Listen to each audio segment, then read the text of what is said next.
from Minute Maid Park in Houston, Texas, CSN Houston brings you Houston Astros baseball. Tonight, the homestand continues with Game 3. It's the Astros versus the Tampa Bay Rays. Good evening, everybody. Bill Brown and Alan Ashby. Well, the Astros swept Arizona in a 2-game series. They've won 10 of their last 14 at home. The crowds are bigger. The excitement has built. It's a different story than it was a year ago, Ash. It's starting to turn into one of the talks of Major League Baseball. Some of the young talent, obviously, part of what that talk's all about. But winning is always the bottom line, and this ball club's a winning club for the moment. 3 home runs helped the Astros to the extra inning win last night. That's what a lot of people see on highlight shows. We're going to focus on 6 outs the Astros took care of. 2 innings worth of outs with outstanding plays here. Tremendous stuff, and we know this team has pitched really well. Defense is always a big part of why guys pitch well. That early play by Dexter Fowler in the gap in left center, tremendous effort. Then there was the diving grab by VR at shortstop. We saw George Springer with the first of 2 great plays, diving in right center field. Matt Dominguez robs an early double late in the ball game, and then this one. This had a chance of tying the game at the time. It would eventually become a tie, but this turns into a double play, and George Springer was fully laid out. Chris Carter gets the heroics at the end of the ball game with that walk-off home run, but don't shortchange the defense in what they meant. Coming up, home sweet home. Minute Maid Park has been far from a field of dreams for the Astros in recent years, but the tide has started to turn for the home team recently. Julia Morales breaks down Houston's home cooking when we return. Comcast Sportsnet's presentation of Houston Astros baseball is presented by Jack in the Box. Head to Jack in the Box for the new Jalapeno Ranch or BBQ Ultimate Cheeseburgers at participating restaurants.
To Minute Maid Park, the Astros hosting the Tampa Bay Rays in the first of this series. The Astros wrapping up the series with the Diamondbacks with a walk-off last night, and there is a buzz in this ballpark and a buzz in the clubhouse. John Singleton walking up to Chris Carter today to tell him his walk-off home run was majestic, and Singleton has seen a lot of Carter's power here recently, as Carter's last 5 hits have been home runs. And we've seen a couple of those in the past couple of games against the D-backs.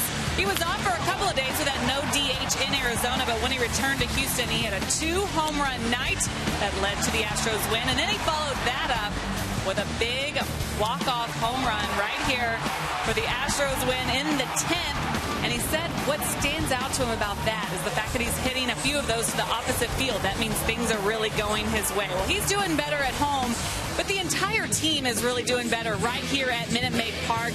Last year, the Astros only won 24 games here, but already they're at 16 wins. And you see the first 20 games, it looked a lot like what it was like last year, 6-14, but they've turned it around, 10 wins in their last 14 games here in Houston, and the ERA really dropping, average going up, everything looking much better. And Jason Castro telling me today that there is definitely a buzz, especially with the fans. He feels it, and he's even getting comments when he's out and about, like going to the store. He had people shaking his hand saying, thank you for playing well. And that means a lot to the fans, and it means a lot to the players that they are getting that kind of recognition right now. All right, coming up, Chris Carter. He's been fun to watch. He's adding to that power we've seen from Singleton and Springer. Can they keep it up tonight against the Rays? We have the first pitch and lineups coming up next.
Four-game series in St. Petersburg on the next road trip. So these two teams will be very familiar with each other after about the next 10 days. The Astros take the field on a big and bright Friday night. The roof is closed, but it will open for fireworks after the game tonight. And the Astros have won 14 of their last 19. In that time, they have had the best starting pitching in the American League at 2.80 ERA from their starting pitchers. Colin McHugh getting the ball tonight, shooting for win number 5. Here's the lineup for the Tampa Bay Rays. Desmond Jennings is the center fielder and leadoff man. It's Kevin Kiermaier in right field. Evan Longoria plays third base. The cleanup man is Houston native James Loney, who plays first base. It's Ben Zobrist, who was an Astro minor leaguer at second base. David DeJesus, the DH. Matt Joyce in left field. Junel Escobar, the shortstop. Ryan Hannigan, the catcher. And Alex Cobb will be the Tampa Bay pitcher. On the mound for the Astros tonight, 26-year-old right-hander Colin McHugh. He's been really good, better than the numbers might indicate, at least the one-loss figures. 4-3, one loss, 2.82, that fine ERA. He's never faced Tampa Bay in his career. Last time out, a no decision. That was blister night for Colin McHugh, 4 1/3 innings, allowing 3 runs in that one. And it was the blister that ultimately took him out of the ball game. He has reported that the treatment on that blister in between starts has worked well. All systems go for Colin McHugh as he shoots for win number 5 of the year. There's a view from right field looking in. The Astros, as Julia reported, getting a much better feel for Minute Maid Park this season with 10 wins in their last 14 home games. Overall, they're now 16 and 18 in this ballpark. This could be a really big homestand. Even though Jose Altuve is not in the lineup today, has that sore hand from getting hit by the pitch last night. He said he will not be gripping a bat tonight. Cole Porter was asked if Jose will play tomorrow. And the issue there is that it's a day game tomorrow, a 3:10 start, so not a lot of additional healing time from tonight to tomorrow. That's a wait-and-see proposition. He is nicely coiffed, though, I might add. Yes, he is. Meanwhile, the super sub Marwin Gonzalez settles in at second base for his second straight start at that position. And Colin McHugh is ready to work to Desmond Jennings. This Tampa Bay club has really struggled offensively. Jennings at .239 has 5 homers. He's driven in 18 runs. Tampa Bay's dead last in runs scored in the American League. Jennings takes it, and it's good for strike 1. Jeff Nelson is the home plate umpire tonight. Jennings has a .331 on base average. There's Nelson behind the dish. Now time is called by the second base umpire. Something's being retrieved on the warning track out in left center field. And the gate is open apparently. Bobby Grossman closed the gate.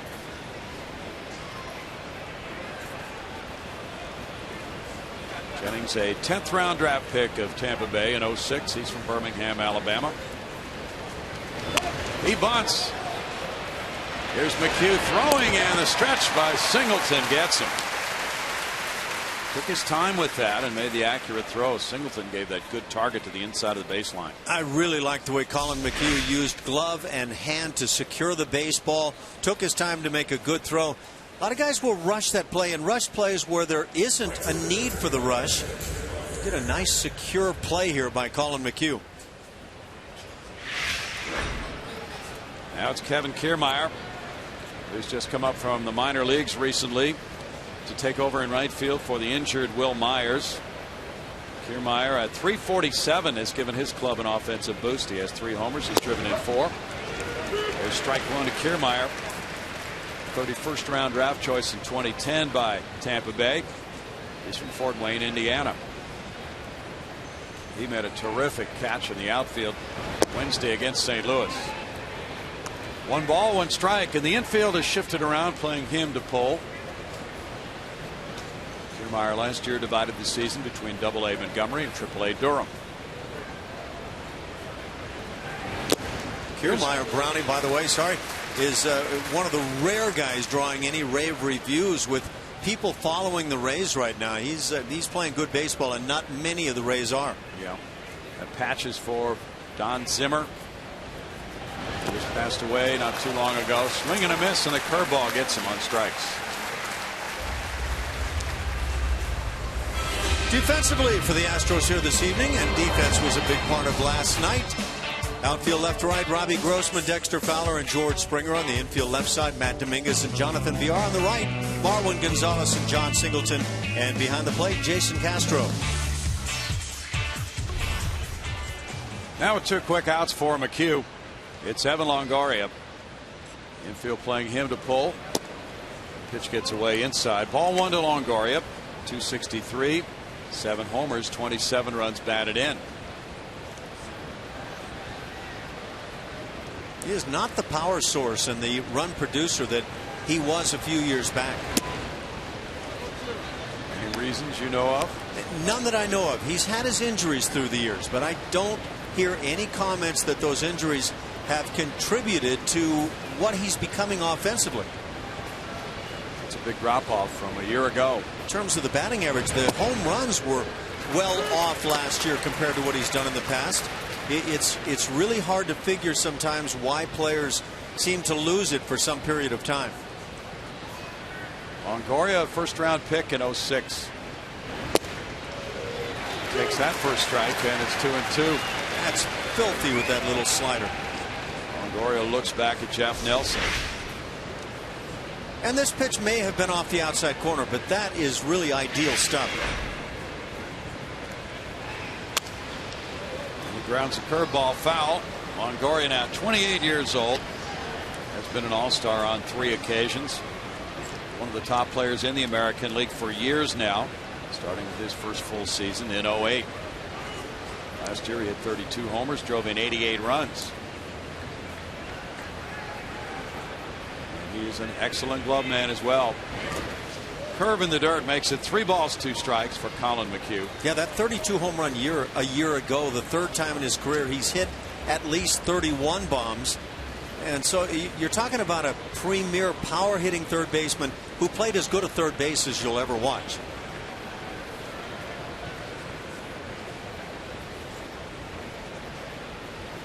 James Loney's on deck. And it's tap foul.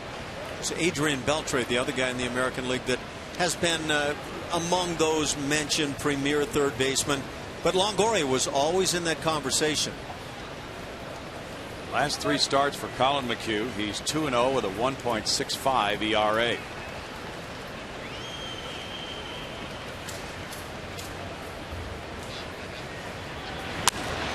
In the air, and Singleton comes over for it toward the Astros dugout and will not get to it. It bounces up into the crowd.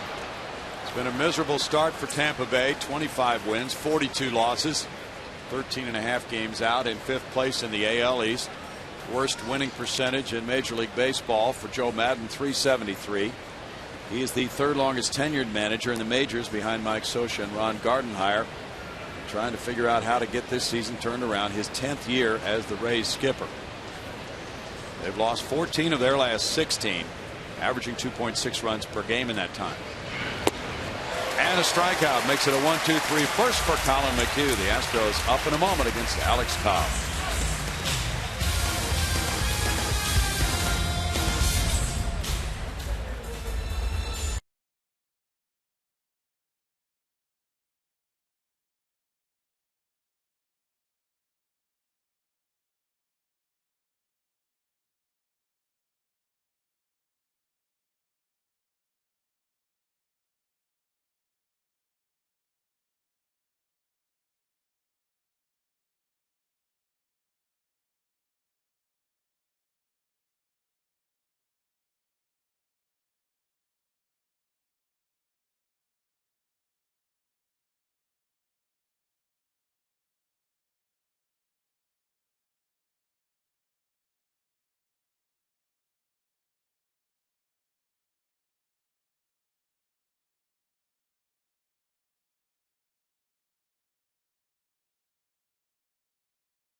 Two-three now. The Astros come up with Bo Porter's Astros lineup card looking this way, presented by Jack in the Box. Dexter Fowler leads it off. He's in center field. It's George Springer in right field. John Singleton at first base. Jason Castro the catcher. Matt Dominguez at third base. Chris Carter the DH. In left field it's Robbie Grossman. At second base Marwin Gonzalez. At shortstop Jonathan Villar. On the mound for the Rays tonight, 26-year-old right-hander Alex Cobb. He's had a tough start to the year, 1-4 with a 4.39 ERA. Cobb has never faced the Astros, and he's lost 3 consecutive starts now. That dates back to a May 27th game at Toronto. Those 3 losses coming at the hands of the Blue Jays, Miami, and Seattle. So 1-4 with a 4.39 from a pitcher who last year was 11-3 with a 2.76. How do you figure? And a number of those drop-offs for the players with the Rays now. Dexter Fowler gets it going. And there's strike one to Dexter. 287 for Dexter. 4 homers, 19 runs batted in. Terrific on base average of 396, among the tops in the American League. He is third in reaching base. Balances on that right leg, and then he comes through with his delivery, and it's 0-2. That is a very unusual delivery.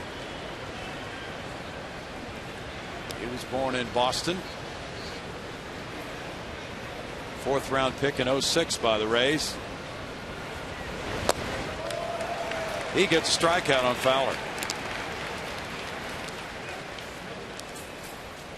Defensively for Tampa Bay, in the outfield left to right at Joyce, Desmond Jennings, who can go get it, and Kevin Kiermaier in right field. On the infield left side, Evan Longoria, Yunel Escobar. 6 throwing errors, or make that, I can't quite see it, 5 throwing errors on the season. On the right side, Ben Zobrist and James Loney. And behind the plate, Ryan Hannigan.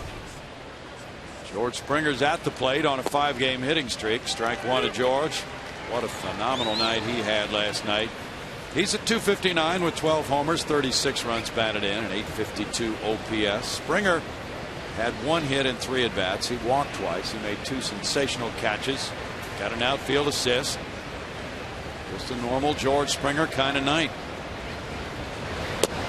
Isn't that something when you could go 1 for 3 with a single and have an exceptional night? It is. But that's what George is now starting to be able to do. He's all over the highlights, and he doesn't have to get extra base hits to get there.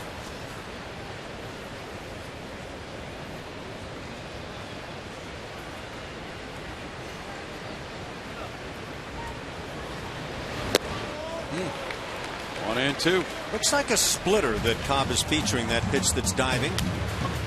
The defensive work last night, George Springer. This was the first of 2 gems he put on. This one even more impressive, the distance he had to come and the impact it had on the inning and the game at the time. And he calmly took off his cape and went home afterwards. Did he? I thought he kept it on at all times. 2 balls and 2 strikes to Springer. Well, that defensive work really made a difference in the Astros' 1-run win in the 10th last night. They won Springer dinger up there. He's hit 12.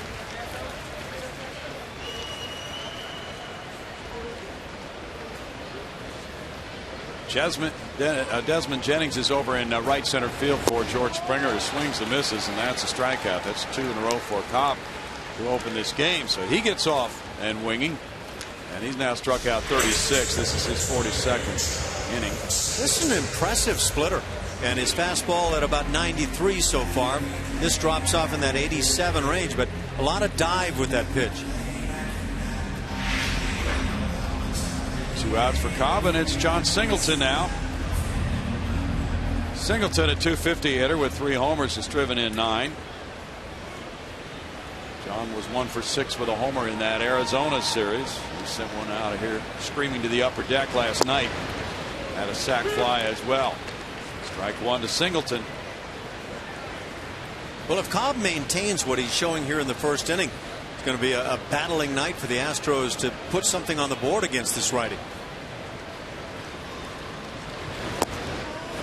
It's 0-2. They're playing him to pull on the infield.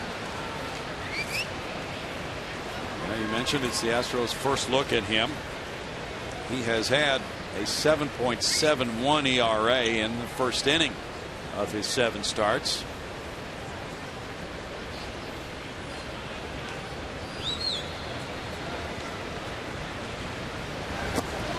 And he strikes out the side here.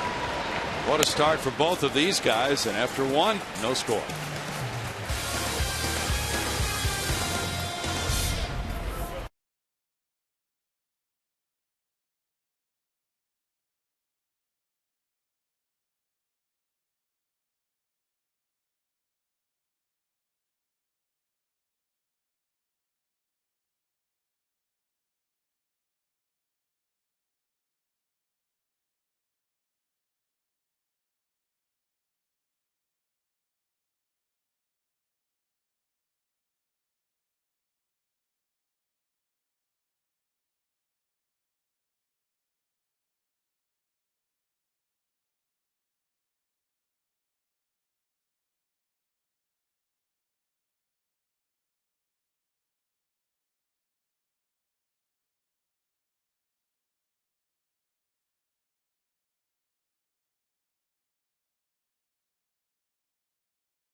between the Astros and Rays. Colin McHugh back on the mound, trying to bounce back from a tough start where he was dealing with some command issues. We don't see that very often. Turns out he was dealing with a blister on his right middle finger. Comcast Business taking us inside the game as we talk a little bit more about how he has gone about that. He said that they took every precaution in all 5 days to get it healed up as soon as possible. Now, what's interesting is he's had some history with this before, so he definitely knows how to go about it.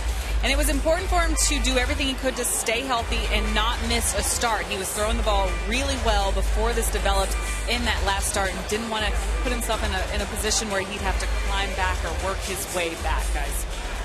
Well, it's important for him to keep it going. He certainly has had an impact on this Astros club, and the last thing he wants to do is have some downtime at this point. Looking good in the first inning, and now he moves along to the second inning. And James Loney. James, 30 years old, from Houston, grew up in Missouri City, went to Elkins High School, had quite a year there as a pitcher and position player. And with 3 homers, 31 runs batted in, he's hit .286. Strike to Loney. Loney has always been a good opposite field hitter, and Dexter Fowler is positioned in left center, but he's been pulling the ball more this year so far. Good curve makes it 0-2 for McHugh. Brownie, to the comment that Julia had that Colin McHugh has had some history with the blister, and that may mean that he knows how to deal through it and get it kind of fixed up, but it also means he hasn't figured out yet how to stay clear of that blister. You hate when you see that with a guy that is really pitching well, which he has been doing, and then you come up with that blister, and you could see in that last ball game when Colin came up with the blister, the command went from excellent to completely the other side of things. Just could not command the baseball. He walked 5 in 4 1/3 innings, and that's his high in a game this year. He got a no decision. The Astros won the game 14-5. Tap foul, but very easily was in a position to be the winning pitcher, and yet was unable to complete the 5th inning to qualify for the win. He left with a 5-1 lead and a couple of men on base. So that's a disappointment for a starter who gets all that run support early and can't qualify for the W, which would have been his 5th in 9 starts. That one's upstairs, and it's a 1-ball 2-strike count. Colin has not given up an earned run in the first inning of any of his 10 starts, including tonight. Really burst on the scene with Houston with a sensational game at Seattle. 6 2/3 innings of shutout ball, no walks, and 12 strikeouts. Back on the 22nd of April. 2 balls, 2 strikes. He was a waiver claim. One of the best acquisitions general manager Jeff Luhnow and his staff have made. James Loney leads the Rays in runs batted in with 31. And works the count full. This is quite typical of Loney. He's a selective type of hitter. High batting average, .285 lifetime coming into this season. Last year he hit .299 for Tampa Bay and then signed a 3-year contract extension after the season. He was a Dodger earlier in his career. Fly ball out to center. Brings in Fowler, and VR backpedals and he drops it now. Here's a play, maybe. No, they get it into second base, and Loney's on at first, so that's going to have to be an error on VR. He was camped underneath it, and he dropped the ball. And it is his 9th error of the year. Jonathan VR is what I would call very good with pop flies. But when you're really casual, at some point you're going to pay the price. And Jonathan can be quite casual. When you get that ball out in front like that, the glove is in a very poor position to handle the baseball. Almost looked like he backpedaled too far and then had to reach back in front of him. Now Ben Zobrist at second base tonight for Tampa Bay. He has played other positions in his career. Extremely versatile. Zobrist takes it. It is strike 1. 246 for Ben. 5 homers. 13 runs batted in. And Zobrist has had some outstanding years with this Tampa Bay club, but right now 0 for his last 26 with men in scoring position. And a lot of hitters, of course, get caught up in this kind of an offensive spiral for a club. They drove in 71 last year. That pitch nowhere close, and it's 1-1 to Zobrist, who has just turned 33 a few weeks ago. The Astros drafted him in the 6th round in 04. Traded him to Tampa Bay in July of 06 for Aubrey Huff. It's a trade that has really come to backfire on them. In 09, Zobrist hit 27 homers, drove in 91 runs, and made the All-Star team. It's a line shot, right field corner.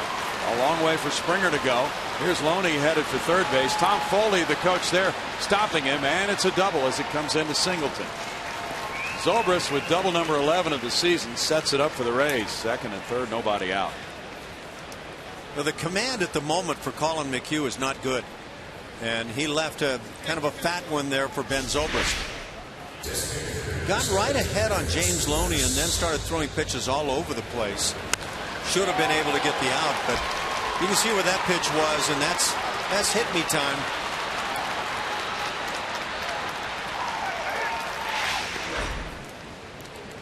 Now the veteran David DeJesus, the DH tonight, with a .263 batting average.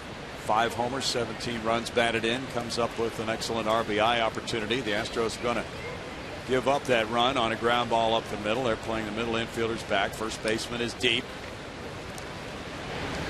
Trying to prevent the bigger inning from happening, and there's the curve for strike one on DeJesus. DeJesus has a .373 career average against Houston. 2 homers, 7 runs batted in for David. Longtime Kansas City Royal. He came up in 03 with Kansas City, then moved along to Oakland, the Cubs, Washington, and Tampa Bay got him by the end of last year. That one goes foul. No balls, 2 strikes. DeJesus has a .279 career batting average. Rays have hit only .227 in the month of June. That's the worst in the American League. They also have the worst road batting average in the league, .222.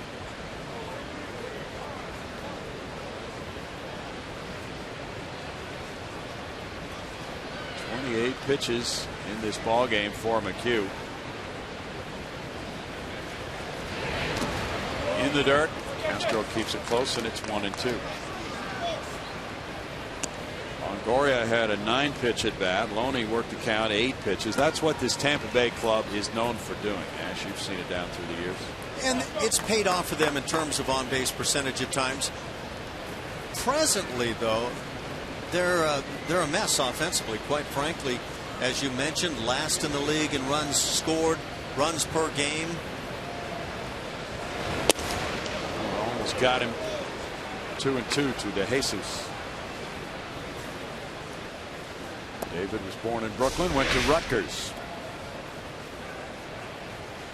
I like the effort to come in here, but I don't think that elevated area is where Colin McHugh wanted that little cutter.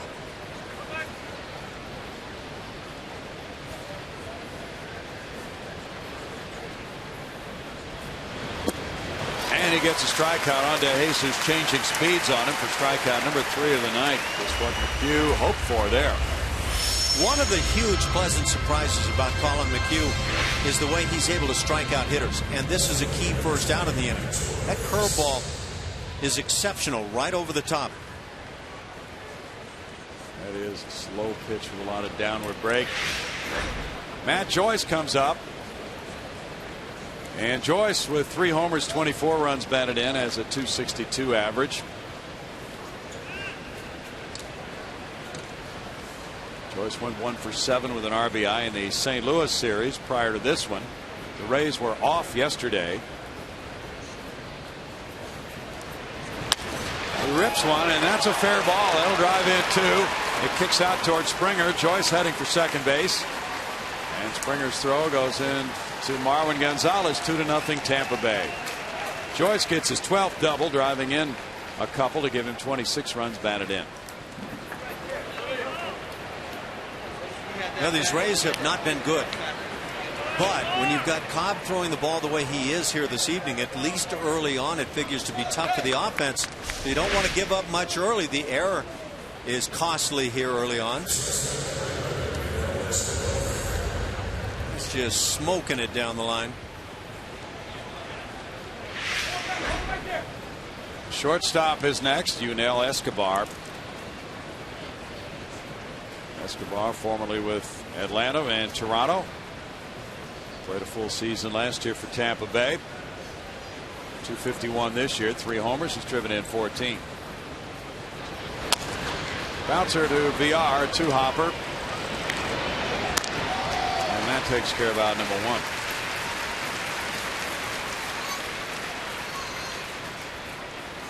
Out number 2 make it. And it's Hannigan next. We look back at that error to start the inning, and that opened the floodgates. Tampa Bay able to capitalize. Now it's Hannigan coming up. Hannigan has been in a slump, but he's one of the top defensive catchers around. 207, 3 homers, 22 runs batted in. Reinstated from the disabled list Wednesday. He's been out with a right hamstring strain. And he is sharing time now behind the plate because Joe Madden doesn't want him playing every day and risking any further injury to the hamstring. Jose Molina is the other catcher. Tampa Bay well fixed for defensive work behind the plate in those two. There's strike 1. Hannigan, a longtime opponent of the Astros in the National League, was a member of the Reds for years. And he's a .321 lifetime hitter against Houston. Last year he really struggled with the Reds, hitting .198, and was traded to Tampa Bay in December in a 3-team deal. Undrafted player. Off the plate, and that makes it 1-1. He's had his offensive moments, though. He hit .300 in 2010, getting 203 at bats that year.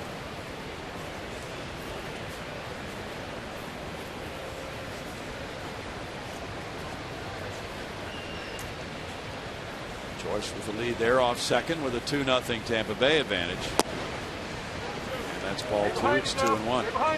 The Rays have won 10 of their last 12 against the Astros. I wonder how much, if any at all, that blister is affecting Colin McHugh. Because when he has not had any signs of the blister, most of the time he's been just immaculate where he wants to be in the strike zone.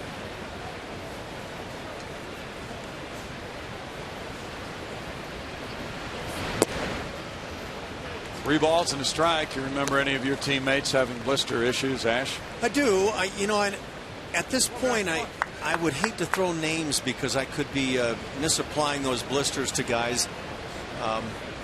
But I do know that when blisters became an issue, they tended to be a bit long term, because as soon as you'd start throwing again, that same area would be affected. It's very tough to cover up an area effectively and leave you not inclined to get that blister. That's a strike, and it's 3-2. Pickle Brine would do it. That's what the old rumor always was. And it seems like Nolan Ryan might have dealt with that a little bit and even tried the old pickle brine. I'm not sure. You never see a pickle with a blister, so maybe it works. I don't know. Well, it might. Never heard of any problems from a pickle. Never had to come out of a game because of a blister. Hannigan grounds to third. Matt Dominguez across. And it's 2-run scoring on 2 hits with an error and a man left. 2-0 Tampa Bay.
second a moment away. A reminder now as you enjoy a cold one to look forward to Miller time later in tonight's game. It's brought to you by Miller Lite. So it was a hot one out there today, Ash. Were you out and about walking? I intelligently, I'll try to start it that way. Stayed out of the sun a whole lot today, but sounds like you might have gotten out and gotten beat up a bit. You don't want to be out very long. No? Summer is here. Have you proclaimed that to be the case, or do you think we have any more? June 21st, 22nd, somewhere in there, I will officially declare that summer is here. Until then, I'll just wisely stay out of the sun. Thank you, Weather Commissioner. It'll be Jason Castro leading it off in the bottom of the second. Castro with 6 homers, 29 runs batted in. Starts the night at 224. Carlos Corcoran had a magnificent game last night. 3 for 4. A 2-run homer. And he is a good receiver as well. So Castro needs a rest. It's a good situation for the Astros with Corcoran his backup. Dominguez and Carter to follow. Jason.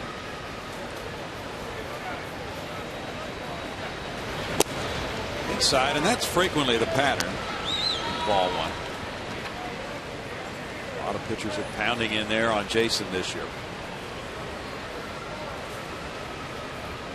Cobb is coming off his worst start of the year, giving up 10 hits and 7 runs in 4 1/3 innings and a loss to Seattle. Way inside there, 2-0, and we've seen that. You know, that was a similar case last night with the Astros. Scott Feldman, he was coming off a start in which he lasted 1 2/3 innings. Gave the Astros a strong game, 6 1/3 innings, 2 earned runs. Pitchers have 4 days to sit around and stew about that tough start, and they come out very determined the next time.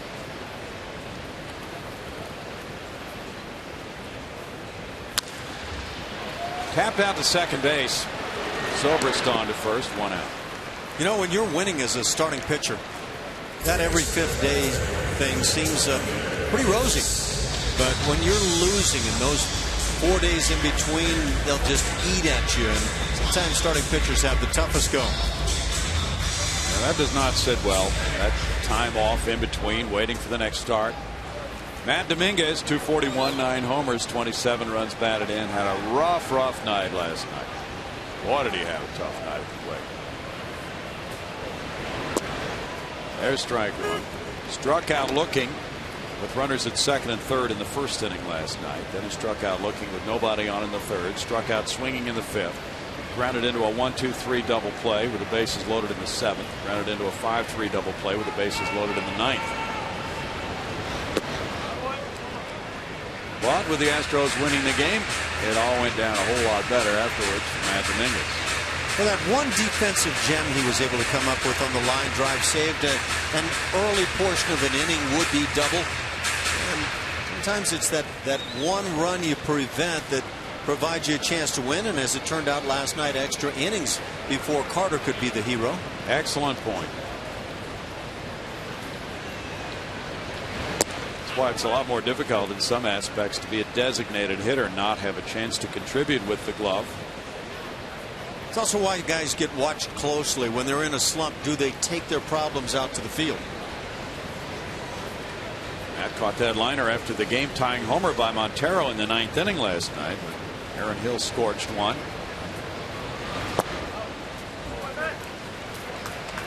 Dominguez works the count to 3-1. Cobb has walked only 11 in his 42 innings. Last year, Alex had 45 walks in 143 innings. He missed some time with an oblique strain. Strike makes it a full count on Matt Dominguez. Cobb was rolling. He had 2 consecutive starts of 7 shutout innings in April against Texas and Cincinnati back-to-back. And then that left oblique strain forced him to the sidelines until May 22nd.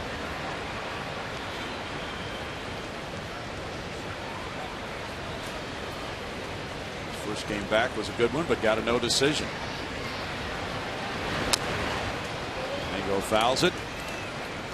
3-2. It's been an issue with this rotation for years, of strength for the Rays, but this year all kinds of problems with injuries to Matt Moore, to Cobb, and to Jeremy Hellickson. And you see before and after the injury, and what a difference those numbers will tell you there has been for Alex Cobb.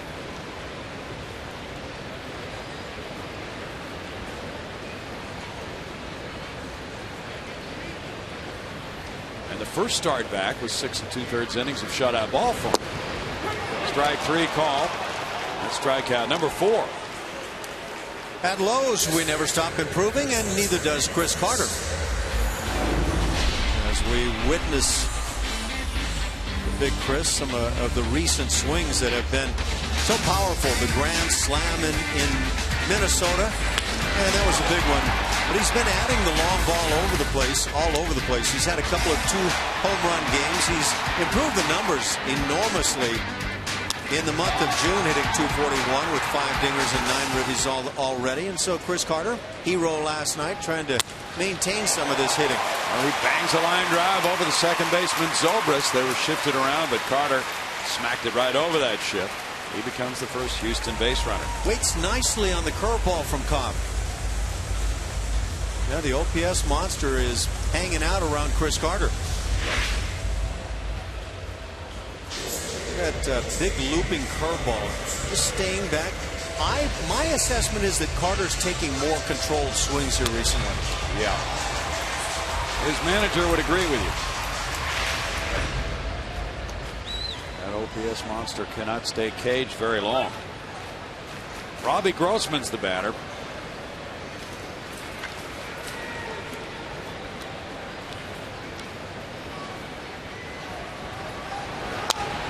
Robbie fouls it back. Strike 1 at 188. He has 2 homers, 11 runs batted in.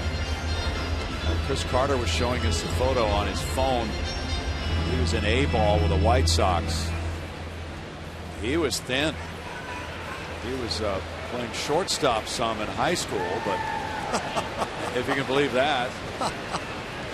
But then he was a first baseman and third baseman in the minor leagues with the White Sox before he went to Oakland. He said Oakland brought him up and made him an outfielder. He had never played outfield, but he has added some muscle down through the last few years.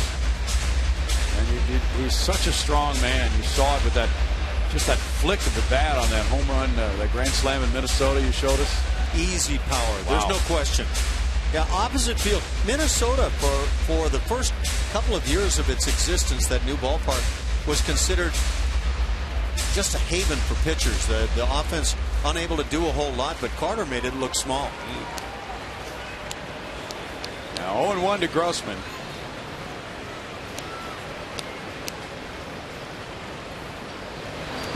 Robbie in the dirt, takes a ball there. Hannigan throws behind Carter, who dives back. I heard one of the great stories about that ballpark. Target Field in Minneapolis. First couple of years, the moisture was still in the concrete, and therefore was creating meteorologic situations in the ballpark that did not permit for the long ball. And now it's dried out, and the ball's carrying much better. So you go ahead and run with that one. Wow. I love explanations like that. Somebody can spin a yarn up there.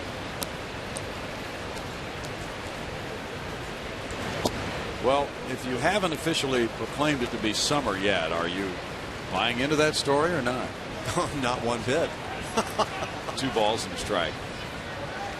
What do you say to somebody, though? The ball wasn't carrying, and so therefore you've got to come up with logic as to why it wasn't. Now it is. I don't know. Global warming. Strike call makes it 2-2. I guess it's climate change, and maybe that's impacting the long ball in Minneapolis. 3:10 start here tomorrow. 1:10 start here Sunday afternoon. Tomorrow it's Jared Cozart and Chris Archer. We had a shot of Archer about an inning ago. Young pitcher who pitched very well twice last year against the Astros. Inside for ball 3-2 to Robbie. Robbie's drawn 15 walks. It's a big part of his game, working the count like this.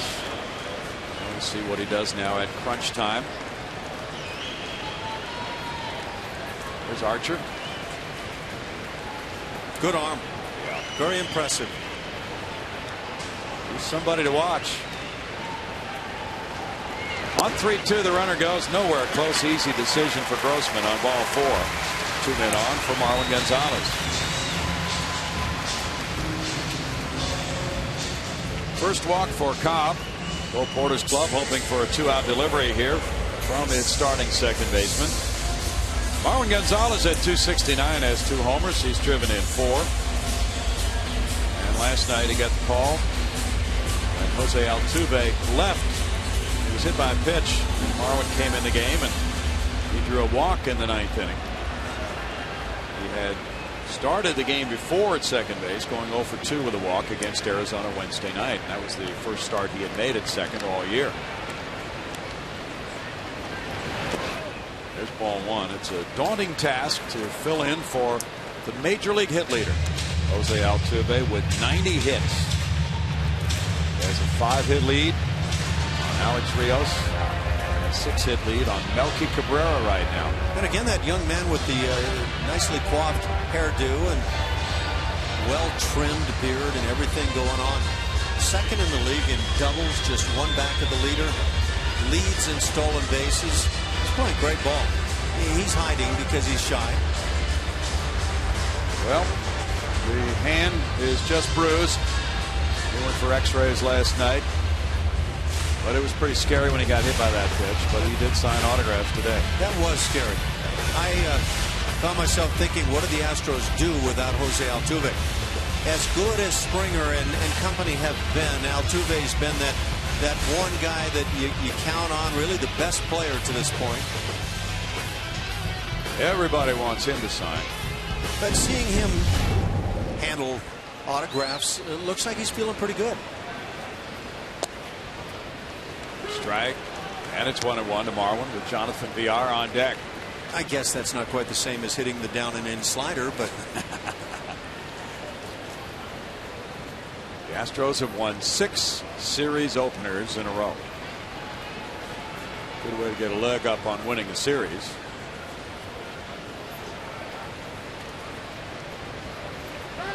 Time call. In their last 7 series, they have not lost any of them. They've won 4 and split 3. So they've really put some things together consistently. 7 straight series without a series loss. First time since 06. And the Astros in that 06 season were in it right down to the final few games of the year. Speaking of in it, well, people who put on the uniforms are taking a look at the standings, because they never do that until Memorial Day, Ash. And they're noticing this wild card could be within reach of a lot of teams this year. including the Astros? Well, don't rule it out. They're 6 games under. There are 16 teams of the 30 in the majors between 5 games above 500 and 5 games below 500 right now. Well, I will have seen stranger things. If it does happen, see 2005 Houston Astros. Oh, yeah. 3-1 now.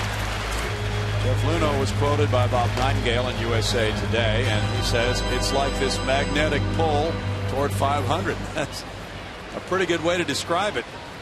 The only 2 teams above 600 for a winning percentage are San Francisco and Oakland. Must be something in the Bay Area there. Yeah, that's good baseball territory these days. Concrete must have dried. 3-2 now, and it's gone full on Marwin with the runners about to set sail with 2 outs. Yeah, I guess initially you try to say, hey, let's see if we can start at least splitting, maybe winning some series, and the club's doing that. And then you say, okay, let's see if we can get to 500. If you can get there, then the sky's the limit. Let's believe in ourselves. Struck him out. That's number 5 for Cobb. No runs, a hit, 2 men stranded after 2-0 Rays.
3rd here in Minute Maid Park.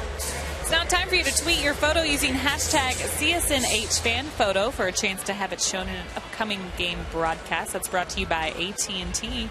Look at them tweet away. Better be tweeting us. Look what we found. Julia was posing for a photo shoot on her shoes earlier today. The Houston Chronicle doing a photo shoot. You can't get away with anything in this ballpark. Not on the top of the dugout, you can't. No, this was early, too. Well. Houston Chronicle's doing a style story on my mini shoes. What was the leader in... I can't even think of the country now. Marcos, Imelda Marcos, that had about 200 or so pair of shoes. Julia's right with her. Yeah, that's it. That's all she had. Julia, can you top that? You can do that in apartment life, can't you? We've seen you do that in 4 days. 1 ball, 1 strike. Desmond Jennings. He bunted and was thrown out by McHugh, leading off the game. So we'll look for that in an upcoming issue of the Houston Chronicle. Hopefully in color.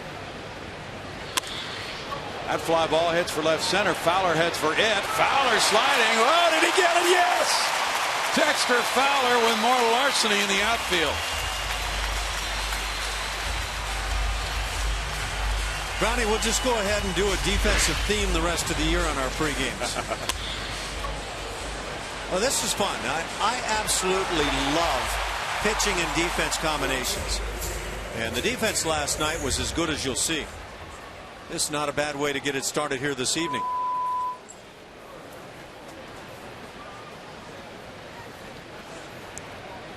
He took away a hit with that sliding play. Outstanding work by Dexter Fowler. Now Kevin Kiermaier bats. He struck out earlier. Kiermaier with strike 1. He showed up on the highlights on that great catch we mentioned Wednesday night against the Cardinals. Flying catch in right center field. So the Rays have had their handiwork in the outfield lately as well. He looks at that one 1-1. Kiermaier came up. Remember, they had a tiebreaker playoff game, Tampa Bay and Texas, at the end of last season. He had been in the minors all year. He played in that game. And then he played in the American League wild card game as well. So he played all season long below the major league level and then wound up in 2 postseason games, and he got credited for no service time in the big leagues last year. That's a fair ball past Singleton up the right field line, and that's extra bases. Kiermaier is being waved over to third by Tom Foley, and the throw is stopped by BR. It's a triple for Kiermaier, his second. Yeah, that off-speed pitch, the curveball in this case, tends to get pulled. And a couple of balls have been hit right inside the bag at first base. See that over-the-top curveball. That got Kiermaier the first at bat. This time he sees it and has a reaction for it.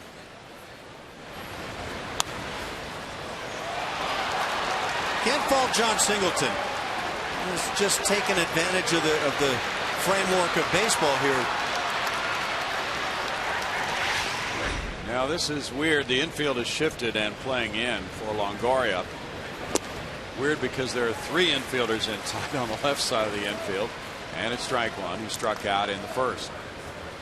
An accomplished RBI man with more than 500 runs batted in his career.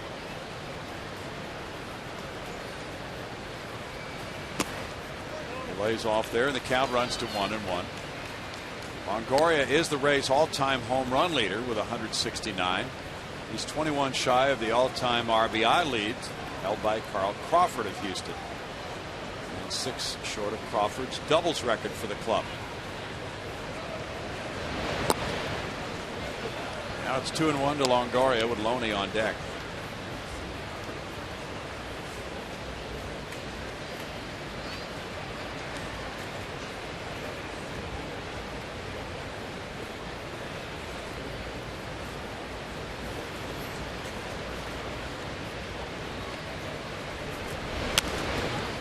Back and out of play. It's 2 balls, 2 strikes. McHugh's been quite a story for the Astros.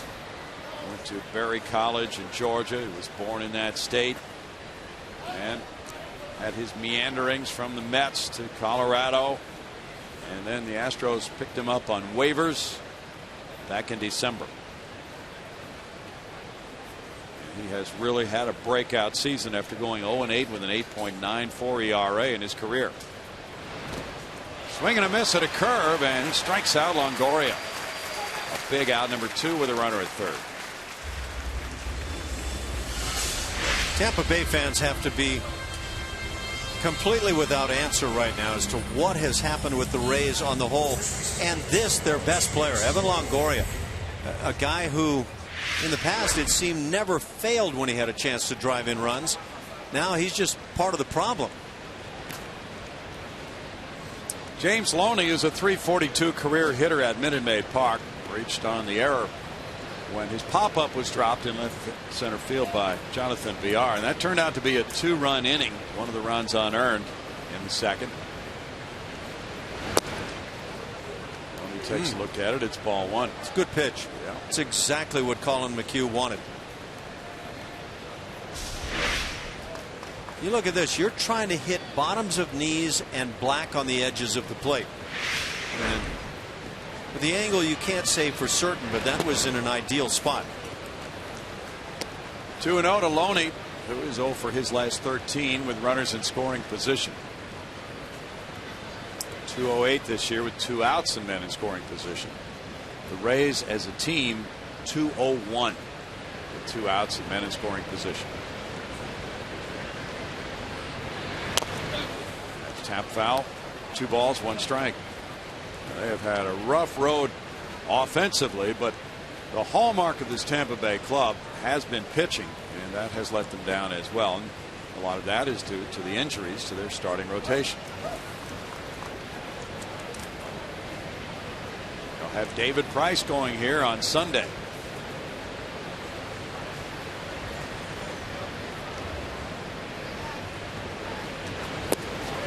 Swing and a miss there, and it's 2-2 to Loney.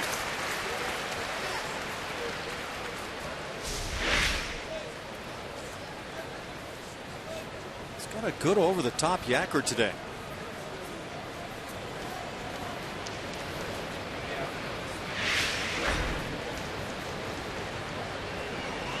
David Price bringing détente to the ballpark when he pitches.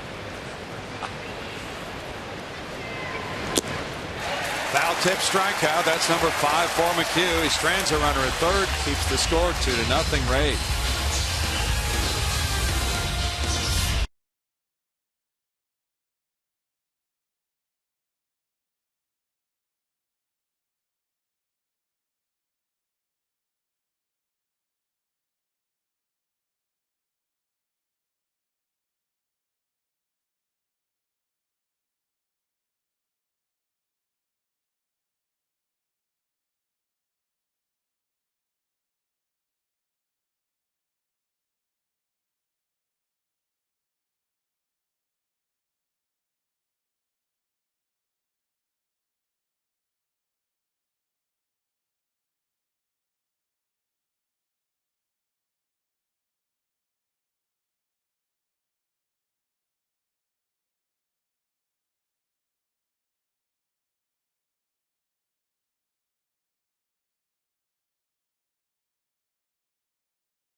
In the bottom of the third, in-game live over at CSNHouston.com is the perfect tool as you watch the Astros play the Rays, because it's your home for all the stats you need as you watch the game. You can see where a hitter likes to pitch, at certain points of the strike zone. You can also see what pitches the pitchers are throwing. And you can also vote for your player of the game. Your top choice is shown on TV during Astros post-game live. All right, it is Twitter question time, and right now the Astros, their record is better than 7 other teams in baseball, and they're 2 games or less behind 5 teams, including the Texas Rangers. So, how cool would it be if the Astros finish the year with a better record than the Rangers? Please elaborate, because I'm reading the best tweets on TV. Tweet me at HoChenCSN. Guys? Thanks, Master Ho Chen. I love that nickname. He is looking fly, isn't he? Jonathan Villar leads it off, home 3rd inning. 2-0 Rays. Alex Cobb retired the first 5, striking out 4 of those 5. And gave up a single and a walk. There's strike 1 to Villar, a 200 hitter with 5 homers, 18 runs batted in. Jeremy Hellickson has begun the year on the disabled list, recovering from surgery. And Cobb went down, and Matt Moore is out as well. He's out with Tommy John surgery for the rest of the year. 1 ball, 1 strike. That's left an opening, and Eric Bedard is in their rotation right now, the former Astro. He's pitched pretty well, too.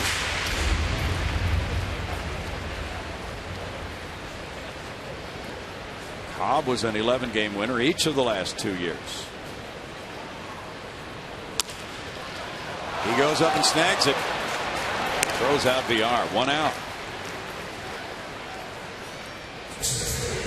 Now it's Dexter Fowler. He was among those players to visit the Urban Youth Academy today. Take a look at this ground ball. If that gets by the mound, maybe a play for Escobar at short, maybe not. But you get that 5th infielder out there, and it makes a huge difference, obviously. Fowler struck out in the 1st inning. He joined Bo Porter, George Springer, and Tarek Brock visiting that Astros Urban Youth Academy in Acres Homes this morning. They helped out the kids attending a free summer camp at the academy, ages 7 through 17. That's ball 1. So nice for those guys to take time out from their morning. And a lot of smiles there. I wonder if they broke out the OPS monster for those kids. Are those kids ready for that sort of thing? No. They're not old enough to see it. The OPS monster is kind of like the Phantom of the Opera. Where's that half-sided mask? Okay. They keep it under wraps most of the time. Children not allowed to view. I have a feeling, looking at some of those kids, I think they may be ready to build some massive numbers.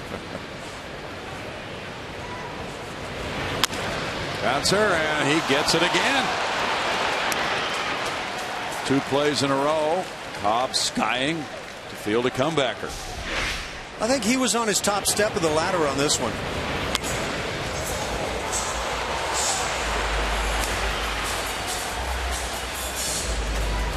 I don't think he's got another rung to that ladder. A couple of nice plays. Otherwise, the Astros might have something going here. Full extension from Alex Cobb. George Springer comes up. He struck out in the 1st inning. Talking about full extension, how about the San Antonio Spurs? Yeah. They're looking to cut that series short.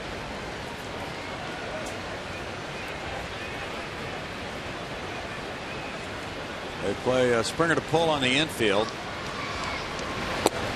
George taking, and there's strike 1 to him. But he's had several hits to right field the last few weeks. It's all he could have done with that pitch, at least effectively.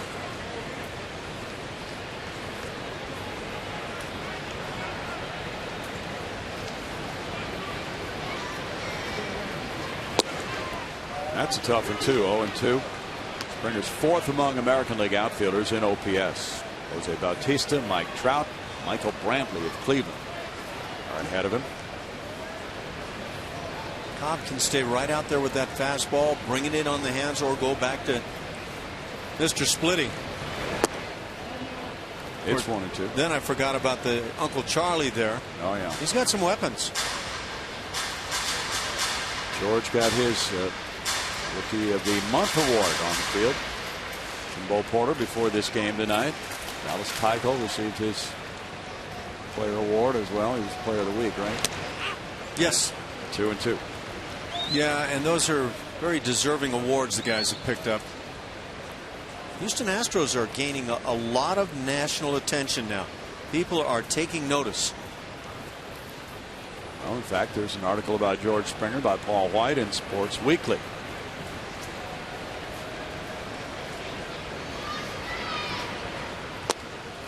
And a strikeout there for Cobb ends it in the Astros' third. That strikeout number 6 for Cobb. Through 3, he leads it 2-0.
Sportsnet Central's coverage of the World Cup starting Monday.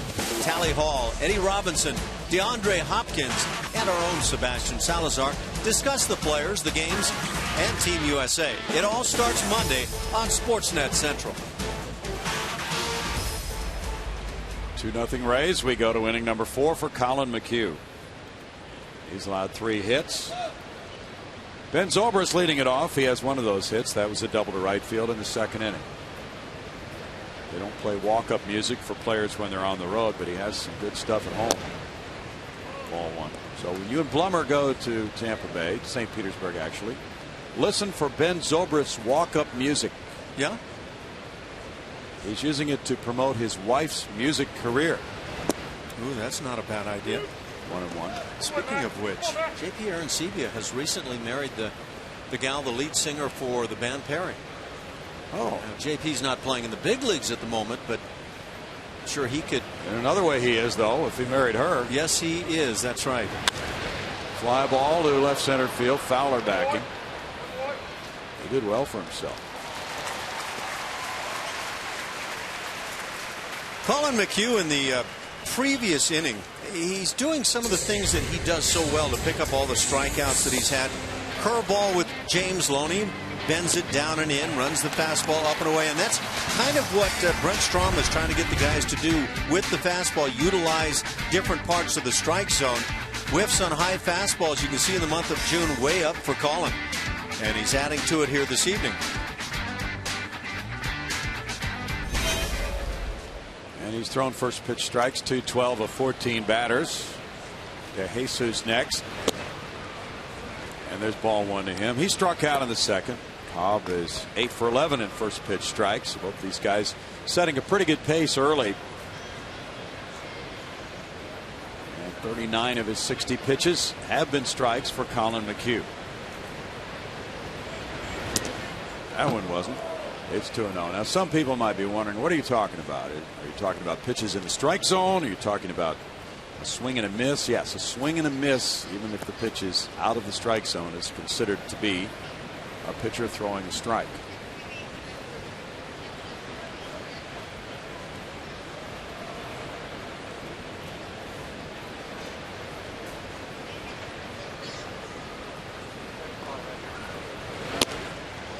It's 3-0. Who's the goofball who picked Tampa Bay to win the AL East, Ash? I don't know. It was somebody in our group. I know it would eliminate present company, I'm sure. No. No, it wouldn't. Okay, well.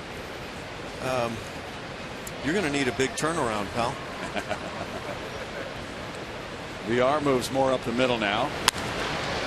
That's high, and it's foul. And it's fun to watch. He was swinging on 3-0. J.P. Arancibia. Kimberly Perry. That's her name. And they're all brother and sister in that group, right?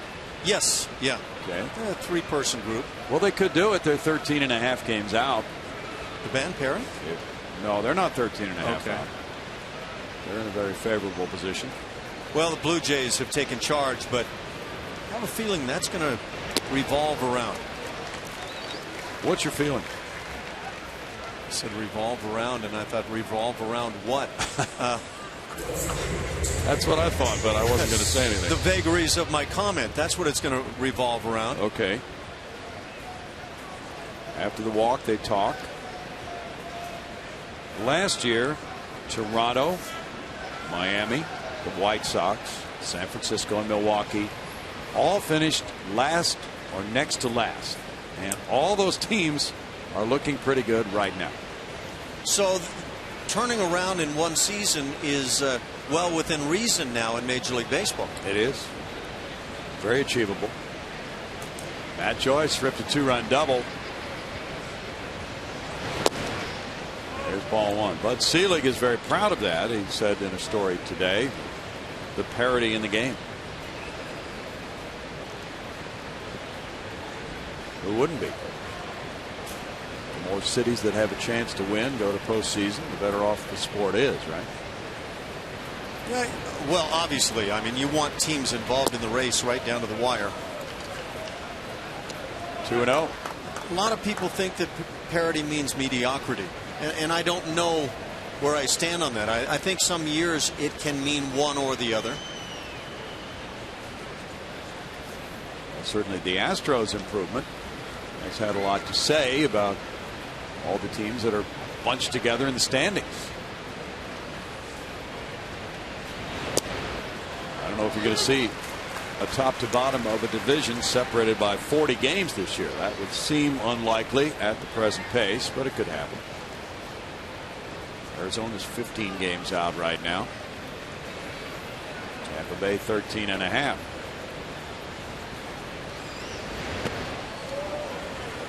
It's 3-1 to Matt Joyce. The AL East is known for its long counts. The Boston Red Sox, the Yankees hitters, these Rays hitters really stay at the plate a long time when their plan is working.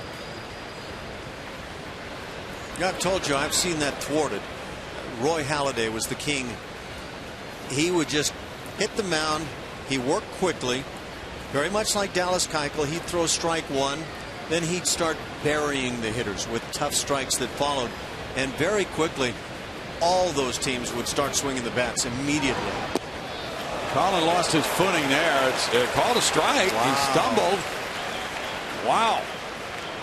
How about that pitch? That's hard to do. Most guys are going to hang on to the baseball or just jam one in the ground.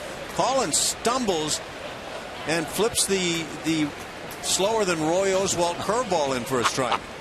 It's almost an eephus pitch. That is. Out of a stumble. That might be the most impressive strike he's ever thrown in his life. Dave LaRoche wants a shot at that one. And the throw goes over to first. Pretty close play. He's just diving back in. I think Joyce was just mesmerized by what was going on, so he took that looping curveball. Ooh. No, not a whole lot on this throw, and yet close at first. Yeah. He was leaning. Yes, he was. You could see the head start to turn toward second. Now he goes, and it's foul. That swing by Joyce looked like he might be shooting for the left side. Jim Hickey is the pitching coach for Tampa Bay, former Astros pitching coach. Derek Shelton is their hitting coach. He's the guy who does those commercials for that hitting device on TV. What's the name of it? Do you remember? Yeah, Hit tracker or something like that. Just listen. You'll hear when you've got the right swing. Okay. And apparently, his Rays hitters are not listening real well right now. You think they use the hit tracker?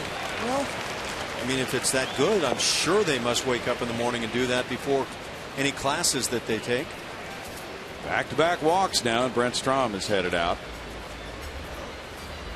Anyway, I'm proud of my old buddy J.P. Arancibia. Nice going. He's done well for himself. He's a guy who's really had an impact on this Astros staff. Huge. Of course, the Astros pitchers have executed the plan. They've done it. But they've been open to expanding things. Colin McHugh has changed the way he pitches a little bit. We've seen subtleties from Jared Cozart, Dallas Keuchel, and some of the other guys. They've been open to making these changes.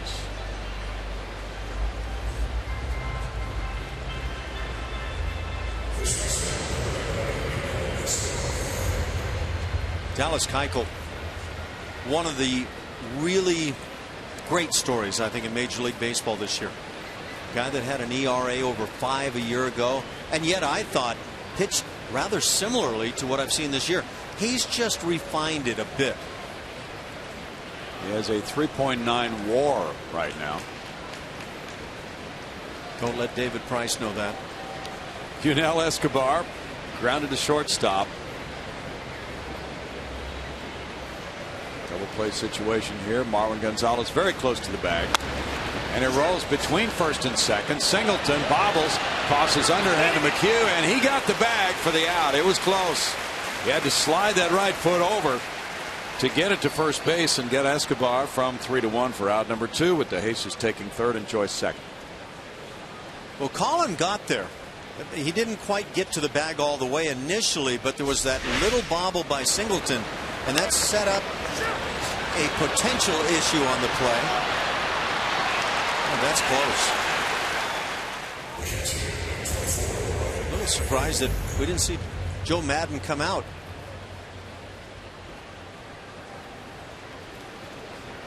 Yunel Escobar would have called it otherwise.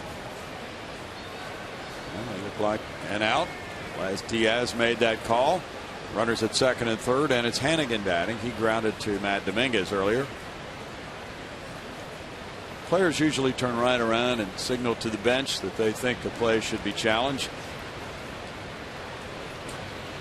And Escobar did not do that.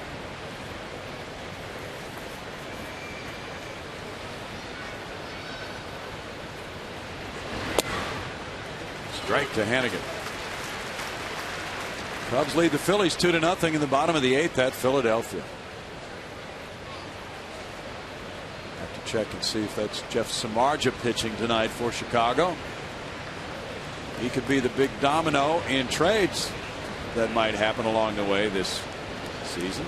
June or July. Some people indicating, well, there could be a deal here in June. Kind of beat the other deals. Foul away. Might be a David Price kind of thing. Those rumors are starting around Tampa Bay right now. The thing about the Rays is they're unlikely to be able to offer David Price what he, or anywhere close to what he could get on the market. So I think that's a reality a team like Tampa Bay has to face. Low budget team.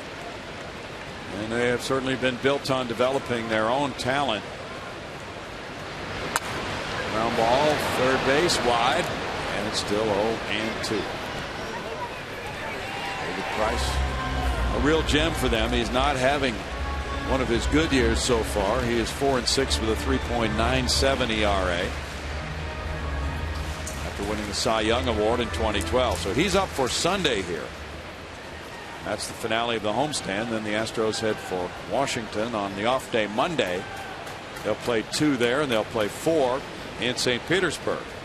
Brad Peacock gets the start Sunday at 1:10 for Houston against David Price. Tampa Bay had 10 years of futility. Picked up a lot of #1 draft picks, and finally it paid off big. Popped up. Marwin Gonzalez with the catch. No runs, no hits, 2 men stranded, 2-0 Tampa Bay.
The AT&T Rewind.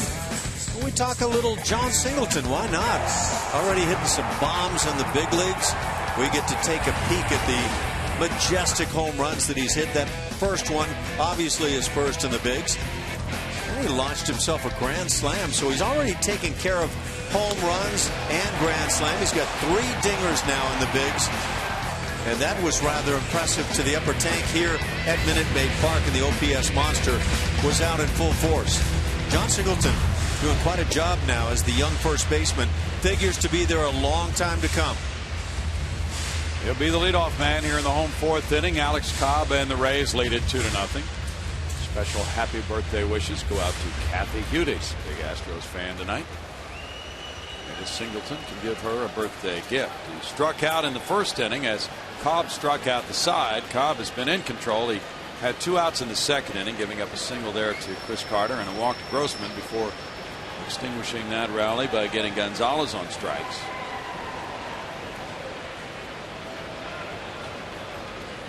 Astros in June are 7-4, and they've averaged 4.8 runs. Of course, they had 14 in that one game at Minnesota. This drive to left field might get out. Singleton has hit another one. Oppo. Number 4 for John Singleton, and it's 2-1 Tampa Bay. That's 4 homers in 42 at bats. Apparently all we needed to do is do a little long ball talk with John. This ballpark could set up so beautifully for John with his massive power. When he does hit one in the air to left field, good chance for the Crawford boxes. 10 runs batted in for Singleton in his first 11 major league games. Astros reach the scoreboard. Now Jason Castro comes up. He grounded out earlier on a 2-0 pitch. It's a 365-footer for Singleton. And strike 1. George Springer garners so much attention, and rightly so, but this guy's going to get plenty of his own.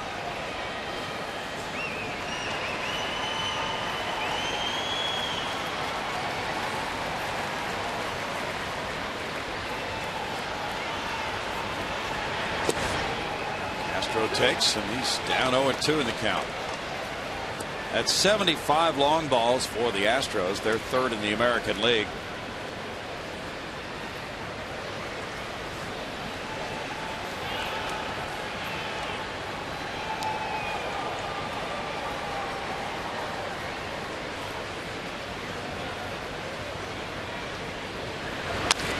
Bouncer off the glove of Cobb, or maybe his wrist. Here's Escobar gunning to first. 1 out. So John Singleton launches one the other way. You can see that pitch up and away, and it just sets up for this kind of a shot. I think John knew right away he'd gotten one. But a lot like Fenway Park for some left-hand hitters, where they would say it really is ideal for that left-hand hitter. I would agree right here. At Minute Maid Park, this can be just the perfect setup for John Singleton. The OPS monster has broken out of his cage again, and now it's a 2-1 game. Dominguez, the batter, he was caught looking on a 3-2 count back in the 2nd. That's ball 1. In that Cubs-Phillies game, 2-0 top of the 9th. Chicago leading at Philadelphia behind the strong work of Jake Arrieta, who went 7. Starlin Castro hit his 9th homer. Check swing call makes it 2-0.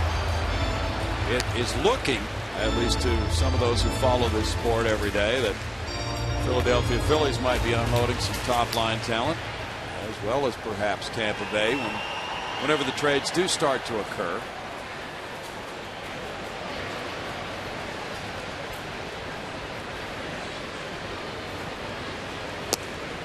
And you know, the issues these days as the count runs to 3-0 are, first of all, contracts. Many teams unwilling to pick up the high salaried players, and secondly, who's available to be traded, who would need to stay with that team for that team to rebuild quickly again. That's a walk to Domingo. 4-pitch walk, number 2 of the night to Cobb. We go to Julia Morales. Hey, Brownie, we just saw Singleton go yard there, and thinking back, if you look at the first 3 home runs that Singleton's hit this season, Chris Carter has also homered in those games. The very first home run for Singleton, it was back-to-back home runs with Chris Carter, and both had grand slams in Minnesota. Well, this has become a friendly competition in the clubhouse, Singleton saying today. What's Carter doing, trying to show me up all the time? And they go back and forth. It's actually really fun to see these guys because they're feeling it, they're feeling loose, and swinging it well. We'll see if Carter follows suit here. He did a sharp line drive single to left center earlier. It's a good pitch at 92 for strike 1. Carter, believe it or not, Julia, has become the first ever designated hitter since that rule came into effect 1973 to hit 2 homers in one game and then a game-winning walk-off homer in the next game. He's hit 5 homers in June, more than any other American League player. And it's one of them. You know what Julia's talking about, to me, is chemistry. That's what teams do. They have fun as they compete with each other. They engage. We saw the Astros out early today doing things around the community. This is a ball club that, to me, is developing and has developed a great deal of great chemistry. That's an excellent point, because we have not seen that for a few years here.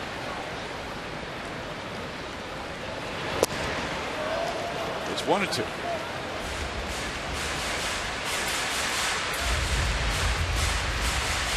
Blue Jays 3, Orioles nothing, top of the 8th.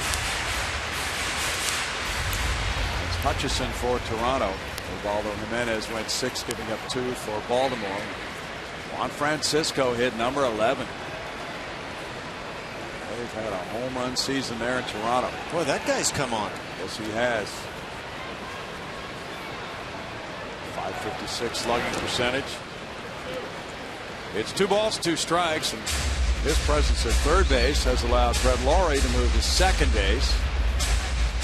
So John Gibbons really enjoying what that Blue Jay club is doing this season. John likes to let him go play. And you get a team that's leading the league in home runs by a wide margin and actually pitching pretty well again. It's got to be fun letting those guys play. John's very good at doing that. Not trying to get too complicated. He sets a tone that is just wonderful for the players. In the AL Central, there's 4 games difference between the top team, Detroit, and the bottom team, Minnesota.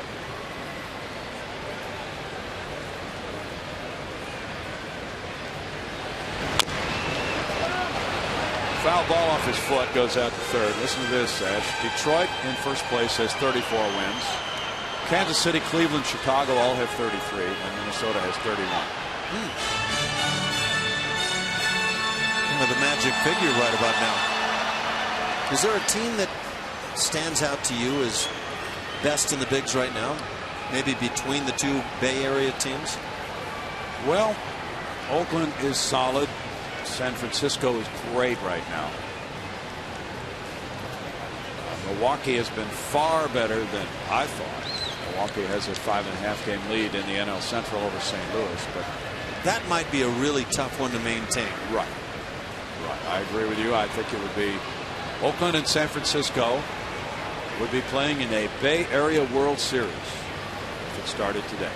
No earthquake, please. 3-2. Cobb thought he had strike 3. Well, he's been throwing a lot of close pitches. And looking in now, he's thrown 59 total. 7 all gone his way. Jeff Nelson behind the plate. A 3-2 count with Dominguez on and 1 out.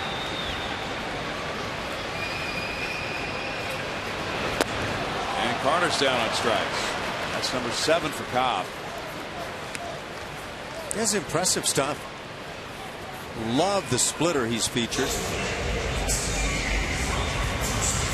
He's just tied his season high. Look at this thing dive. That's a Masahiro Tanaka splitter. Yeah. He's Struck out 7 at Toronto May 27th, his career high 13.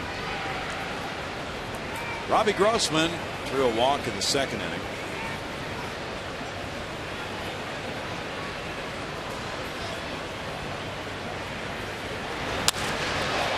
This one heads for left center. Jennings on the track. Singleton's home run is 4th of the season, makes it 2-1 Rays after 4.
Rays over the Astros. Help send Jose Altuve, Dallas Keuchel, and George Springer to this year's All-Star Game at Target Field in Minneapolis. Vote online at Astros.com and make sure to write in Springer. Make sure to vote often and vote Astros. Voting ends at midnight on July 3rd. Guys, Jose Altuve not in the lineup again. He's not happy about it, but decided to take the day off after feeling some soreness in that right hand after getting hit by a pitch when he was holding the bat. Said, I'm not ready to go just yet. A little different response than we got maybe last year from Jose Altuve, who played through a lot of injuries, just wanting to stay in there for his team. What does that say about Altuve, guys? He's a team guy. Desmond Jennings bats, fouls it back, strike one. By the way, Julia, the vote is in by Steve Grand on Twitter for your shoes. His favorite, the red spiked pair of shoes.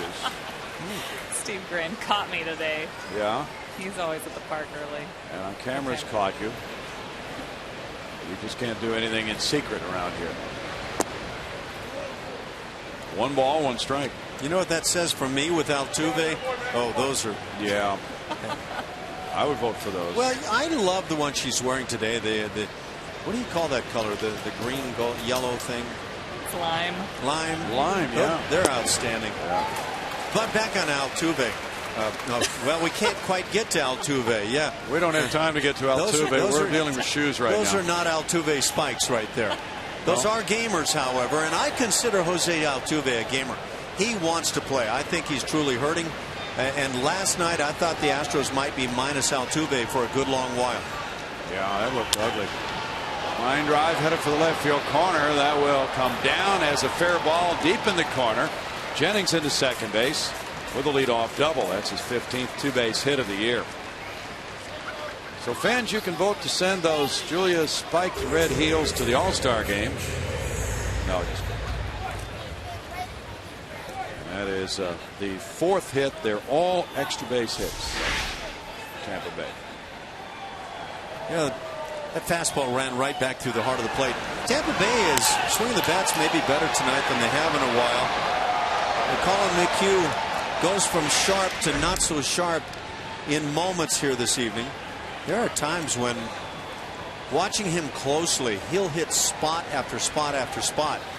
Really not the case tonight, though. He does have good stuff. Very good over-the-top curveball. Kevin Kiermaier, the batter. And he punches one, getting out of the way of it. Foul for strike 1. That fastball was the aggressor over Kiermaier. Yeah. Last place Twins lead the first place Tigers 1-0 there in the top of the ninth at Detroit. Gibson started for Minnesota. Smiley for Detroit. Around to bunt. Kiermaier takes it. It's 1-1.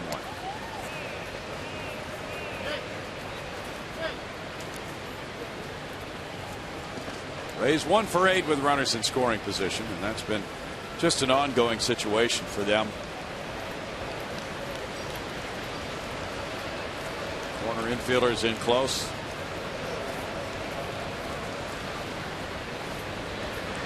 Kiermaier bunting again and fouling again, and it's 1-2. That becomes a frustration too if the number 2 hitter can't get down a bunt. It does. I appreciate the effort to see him try to bunt, move his runner at second up to third with 1 out, but I would much rather have a teammate of mine be the guy that feels like he can pull the ball to the right side, try to drive the run in, and if you fail in that regard, you move the runner in the process.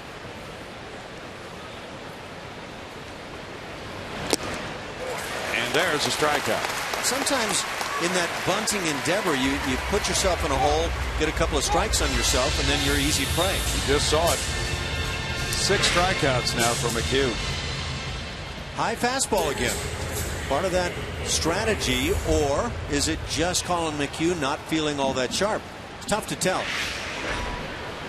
Longoria has whiffed twice tonight. You showed that excellent graphic earlier on the high fastball.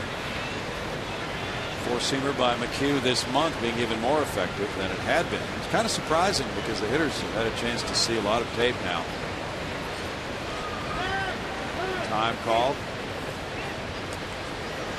Runner Jennings was staying near the bag. He didn't have a big lead and didn't feel like that was an ideal time to step off. Marwin Gonzalez is right behind Jennings. It's in the air toward the right field line for Springer. In position for a throw to third. Here's the catch. Here's the throw. He airs it out. It's offline and cut off. It did go through to Dominguez. VR was trying to cut it off. That one sailed way toward the outfield side of third on out number 2 for Longoria. That wasn't even close to being on line, but what you did see was the arm strength, and George Springer is starting to supply this powerful arm more and more. He has a right fielder's arm, and if he can harness this a bit, he could become a huge weapon in this regard.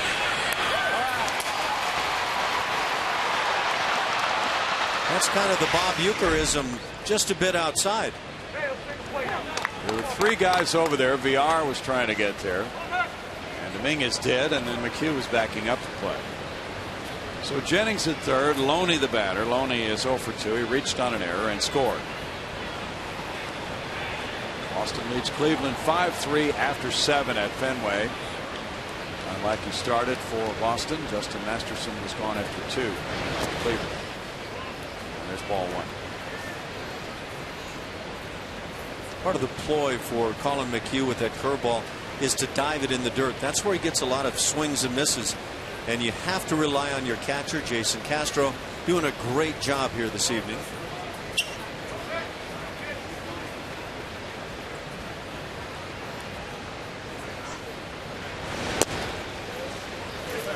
Two balls, no strikes.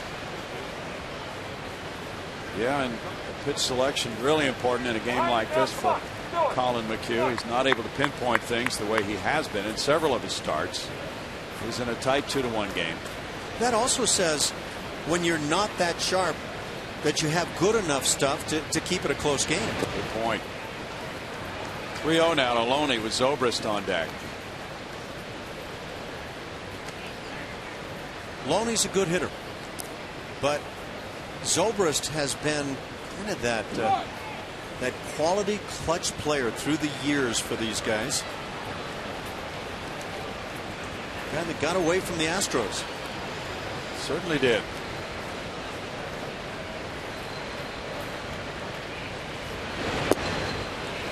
Strike there makes it 3-1 to Loney. Tampa Bay had a 10-game losing streak. That was snapped with a win on June 6th. One of 2 wins the Rays have had this month. Boston has had a 10-game losing streak. 2 clubs in the AL East losing 10 in a row in the same year. Rays. Tampa Bay 2-14 in their last 16. Yeah, and they've lost 10 in a row on the road now. That's a walk to Loney. They're 11-22 on the road. Bring the whole family out every Sunday home game right here at Minute Maid Park this season for Family Sundays presented by Kroger. Make sure to take advantage of the Kroger Family 4-pack of tickets for only $70. 4 tickets. Call 1-877-9-ASTROS or visit astros.com. 2-1 lead, first and third, and 2 outs here in the 5th inning with Zobrist batting. Zobrist had the double to right in the 2nd inning. He's 1 for 2.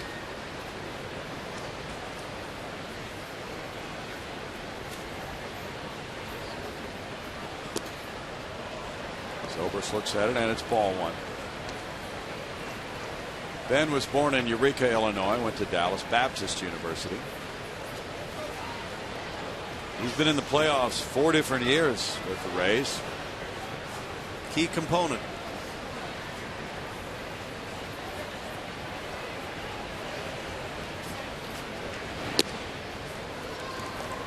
And under Joe Madden, a manager who will move guys around defensively. Yeah.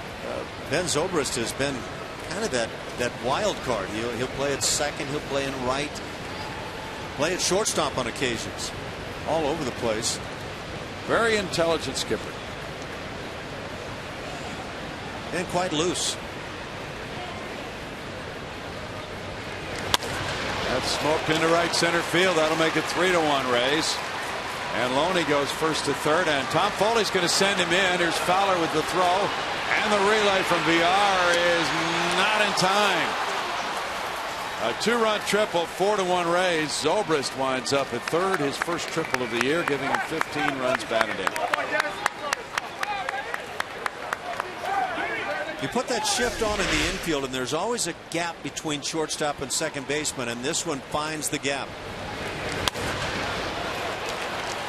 And with Fowler playing into left center field, shifted around, just a lot of real estate to deal with there for Tampa Bay. Nice try with that snap tag by Jason Castro. That hit snapped an 0 for 26 for Zobrist with runners in scoring position. That was his first hit with a runner in scoring position since April 25th against the White Sox in Chicago. Darren Downs warming up for Houston. DeJesus the batter. And there's ball 1. All 5 of the Rays' hits have been for extra bases. 3 doubles, 2 triples. That's a lefty in the bullpen. Matt Joyce on deck.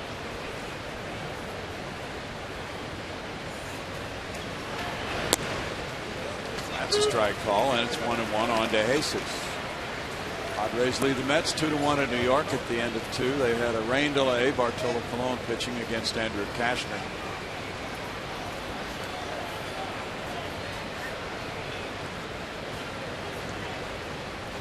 Fowler stationed in left center for DeJesus. It's 1-2. Pirates lead the Marlins 6-2. They're in the top of the 9th now at Miami.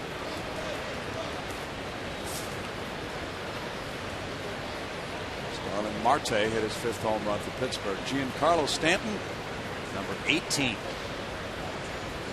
Jeff Locke, the starter for Pittsburgh. In tight for a ball, and it's 2-2. McHugh nearing 100 pitches now. So perhaps we will find out later that the blister is bothering him again. Hard to say. I will say he has battled and at times looked quite effective tonight. Incidentally, the Astros made a player move after the game last night. Left-handed starter Rudy Owens, who had been available for bullpen work, since being called up to replace Paul Clemens, is now headed back to Oklahoma City, and Josh Zeid is here.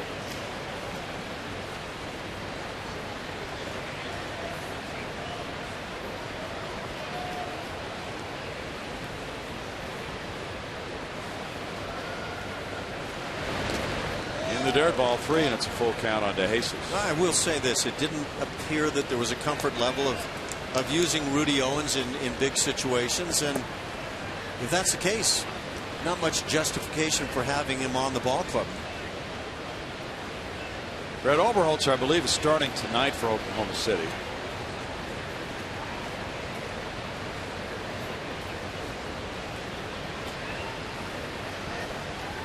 Matt Duffy has hit 6 homers in his 5 games at Oklahoma City. Fly ball left field. Grossman sprints back toward the corner, on the track with a catch. And the Rays add to their lead with 2 runs on 2 hits and a man stranded. It's 4-1 Rays.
Comcast Sportsnet's presentation of Houston Astros baseball is brought to you by AT&T Uverse TV.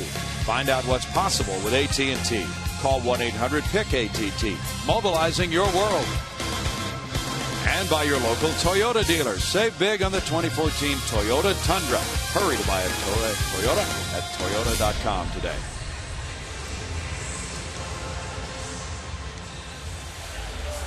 Four to 1, the Rays lead the Astros. We go to the bottom of the 5th inning. Houston has managed only 2 hits through 4 off Alex Cobb. Cobb shooting for win number 2 of the year. They'll be facing Gonzalez, Villar, and Fowler here in the Houston 5th inning. The Rays adding to their lead with the 2-run 5th. So they have given Cobb that offensive support. Now the Astros try to battle their way back with Gonzalez coming up for the 2nd time. He struck out with 2 men on to end the 2nd. Josh Zeid is warming up for Houston now after 5 innings for McHugh so far. Brett Oberholzer is pitching tonight for Oklahoma City. There's ball 1.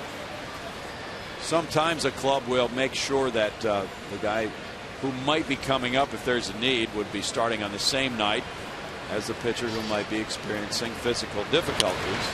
Not saying that's the case. 1 ball, 1 strike. We can find out after the game that Colin McHugh felt fine, that the blister was not an issue. 6 innings, 3 runs against Brett Oberholzer. He has allowed a couple of home runs in that game while striking out 9.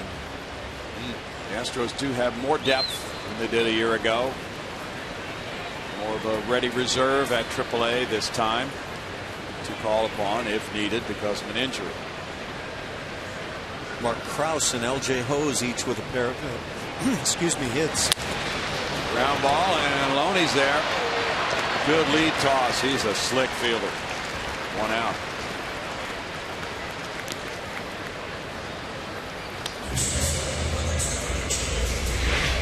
He's a solid player. He swings the bat well, and playing first base like this, always room for that sort of player.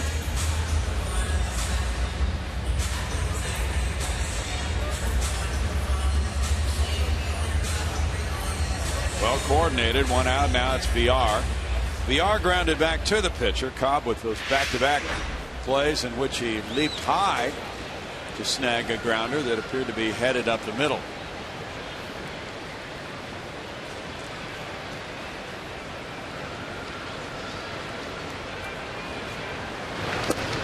That's strike 1 on the curve. The Braves will be here in a couple of weeks. They lead the Angels 4-1 in Atlanta at the end of 7. Chris Johnson hit his 3rd home run. Evan Gattis, number 14 for Atlanta, backing Aaron Harang against C.J. Wilson.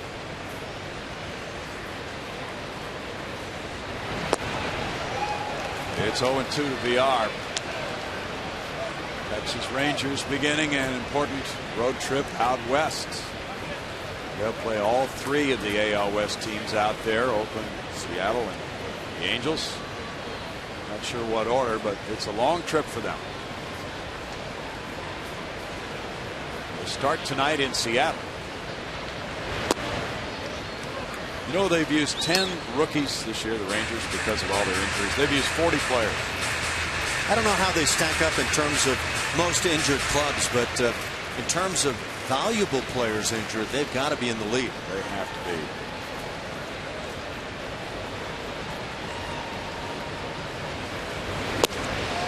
VR strikes out. That's 8 for Cobb. In honor of Father's Day, come out to Minute Maid Park this Sunday to see your Astros take on these Tampa Bay Rays. That's at 1:10 p.m. Plan to get to the park early, as 10,000 fans will receive a barbecue grill set. Brownie has one and loves it. That's courtesy of Houston Methodist. To get your tickets, call 1-877-9-ASTROS or visit astros.com. Come on by after the game Sunday, Ash. We'll have some. Yeah, what you been grilling? I need to know. Well, we're going to grill some candy, actually. That's what you and I have been living on. Yeah. 2 outs now, and it's Fowler batting. Fowler struck out and grounded back to the pitcher.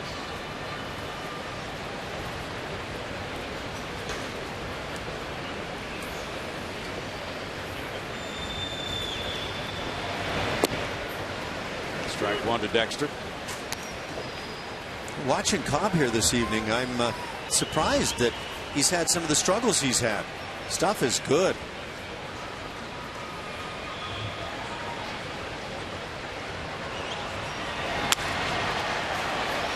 Second baseman Zobrist makes it a 1-2-3 5th inning. It took only 9 pitches after 5, 4-1 Rays.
On top of the Houston Astros. And this moment in history is brought to you by MD Anderson, making cancer history. Babe Ruth, is he worth talking about? I guess on June 13th of 1948, the number 3 was retired. His final Yankee Stadium appearance. Passed away August 16th of that year. Really remarkable, but maybe more remarkable, the things he accomplished as a player, off the charts. The numbers, home runs more than other teams were hitting in the league. Nobody greater in terms of what they meant to a given sport for a period of time.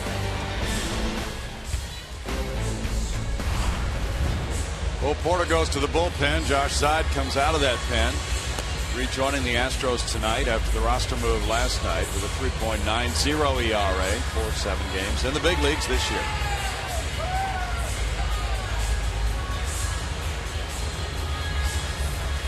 .321, that opponent's batting average against the lefties are tearing him up. That's good stuff. He'll go mid-90s with the fastball. It's really about command when you talk Josh Zeid at this stage of his career. 3rd stint in the majors this year. Matt Joyce is the leadoff man in the 6th. He has a 2-run double and a walk. Colin McHugh in 5 innings allowed 5 hits, 4 runs, 3 of them earned. 3 walks, 6 strikeouts. Ball 1 to Joyce. He threw 100 pitches, 61 for strikes. Zeid has pitched in 17 games at Oklahoma City. He's 2-2 there with 7 saves and a 2.41 ERA. It's 2-0 for Josh. Born in New Haven, Connecticut. Went to both Vanderbilt and Tulane. His wife Stephanie is a doctor working here in Houston. That's motivation to get called up. It's 3-0. Royals 6, White Sox 2. They're in the top of the 6th inning at Chicago. Jeremy Guthrie for Chicago, for Kansas City, and Jose Quintana for Chicago tonight. And a leadoff walk puts Joyce on. That's walk number 4 for Astros pitching tonight. Well, you try to get loose while in the pen, but you should be trying to throw strikes, and then you come out to the mound, you've got 8 pitches to figure it out, get everything feeling right, and so many pitchers will struggle with command right away. Now it's Yunel Escobar batting. He's grounded out both times. Zeid pitched for the Astros 25 times last year. He was at Oklahoma City and piled up 43 appearances there. A very busy season for him. A total of 68 games worked. Bunted in the air, and Zeid catches it. Easy double play. From 1 to 3. Was that the old bunt and run play? That's what it looked like, and that's twice that a bunt effort has not paid off for Tampa Bay. And I don't know if that's player taking it upon himself or not, but that bunt is more difficult than a lot of people can appreciate.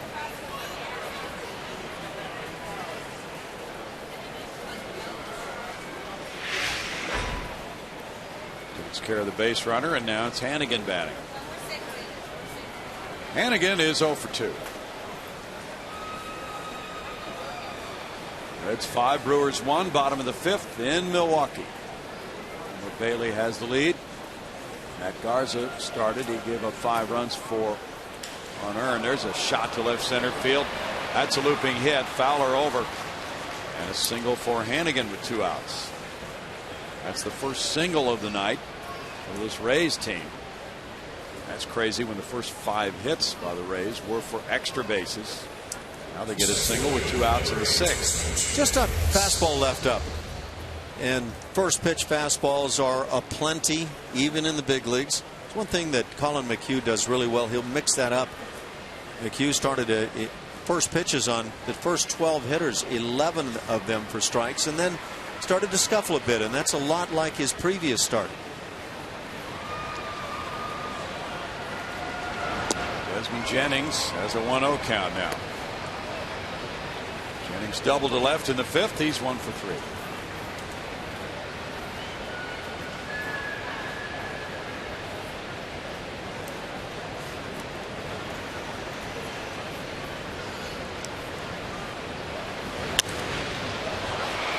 Popped up foul. Dominguez over, and that one hits the roof, so it's not playable. It's caught by Zai, but that does not count as a catch.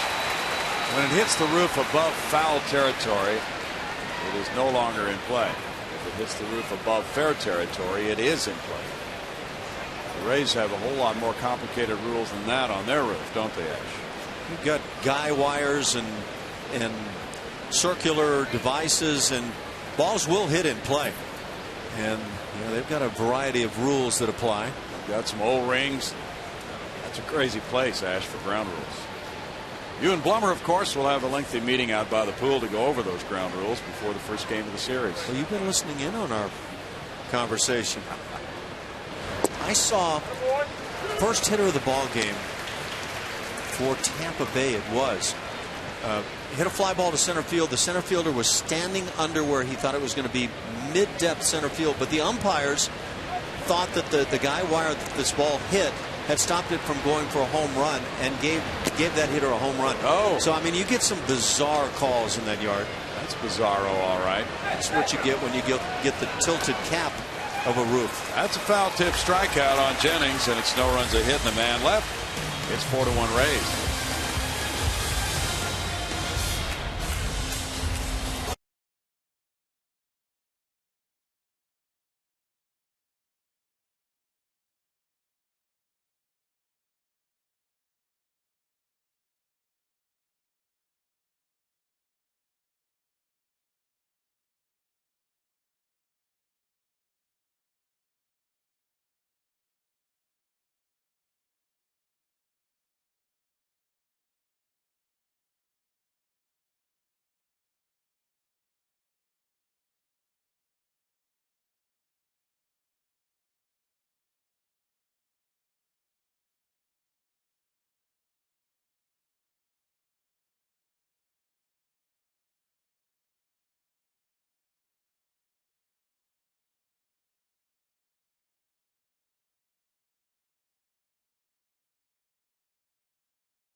Bottom of the sixth, and enjoy a Father's Day picnic on the field in Minute Maid Park this Sunday after the 1:10 p.m. game against the Rays. Admission includes a game ticket, post-game picnic buffet in the outfield, autograph session, and much more. For tickets, visit astros.com/picnic. Guys, you have a top competitor in the shoe department, Julia. Oh no. Mexico Copa, the winning soccer team today, with very brightly colored shoes on the players. I saw Jeff Luno tweeting that out. Yeah, he did. It's a great picture. Julia has no fear. I'm coming right at him. It is on, baby. 70 pitches for Alex Cobb. We go to the bottom of the sixth inning, and the score is 4-1. Springer, Singleton, and Castro will try to disrupt this fine game for Cobb so far. He's just been rolling with 8 strikeouts through the first 5. Yeah, George Springer hasn't come close to figuring out that splitter, maybe even the fastball to this point.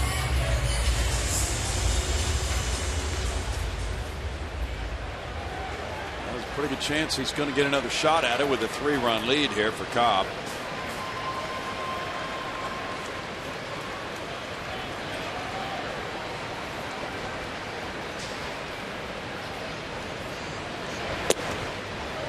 He didn't there. Breaking pitch for strike 1. He's mixed it in very well against George.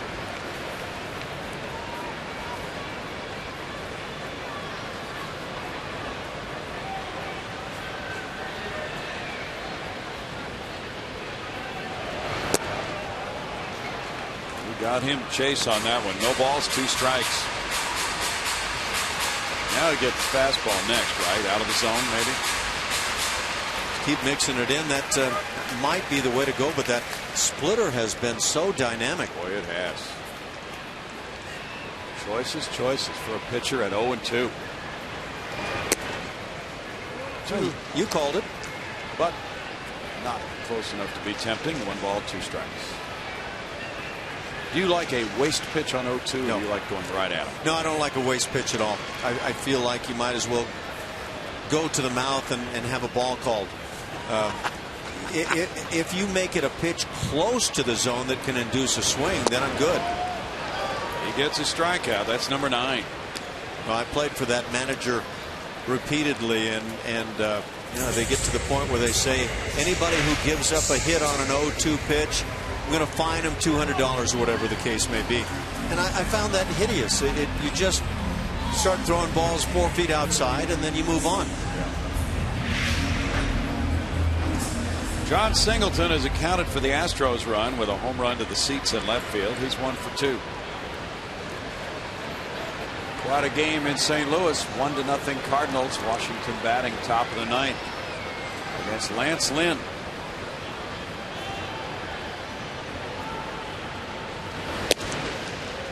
That's strike 1.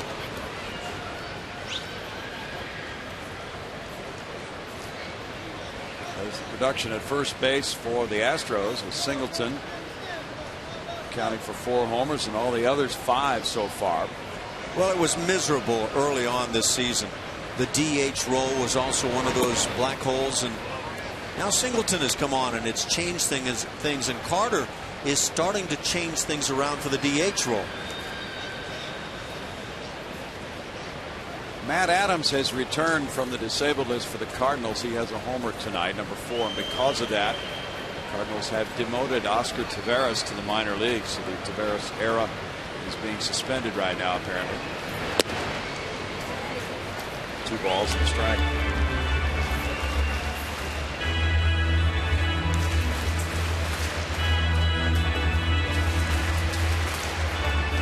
Well, it does tend to be a tough level of baseball to play. Some guys make the adjustment easily. Some guys need a little more time. It doesn't mean they're not going to succeed, though. 2-2. Wow. What a splitter. Yes, he has it going tonight, doesn't he? I don't feel like I'm looking at a guy with a 4-something ERA. No. Watch this thing dive. And it's been like this all night long.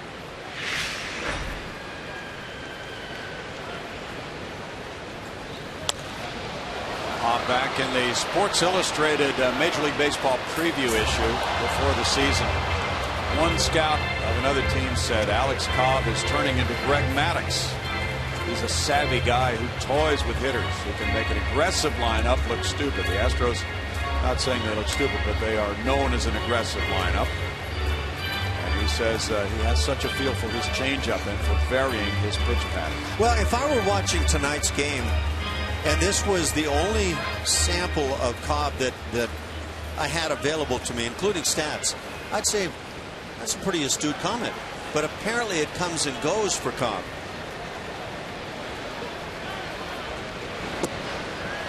And he gets him to chase for strikeout number 10. Change up to 85 miles per hour. Now keep in mind, this is an Astros club offensively that has not been flailing lately. Now, watching the grip there, that may be a changeup grip. Now, there's the splitter grip. So it's acting the way a splitter, an ideal one, should act. Really good. A lot of side-to-side movement on that, Ash. Yeah, it has the dive and then takes off toward his arm side, which tends to make it all the more effective on a left-hand hitter. Yes, moving away from him. Castro's 0 for 2, 2 ground outs. Start guys with that curveball, and he's been pretty sharp with that. Fastball at 93, and he's spotted the corner very well on his glove side. In Tampa Bay notes, it says 1/3 of his career pitches are changeups.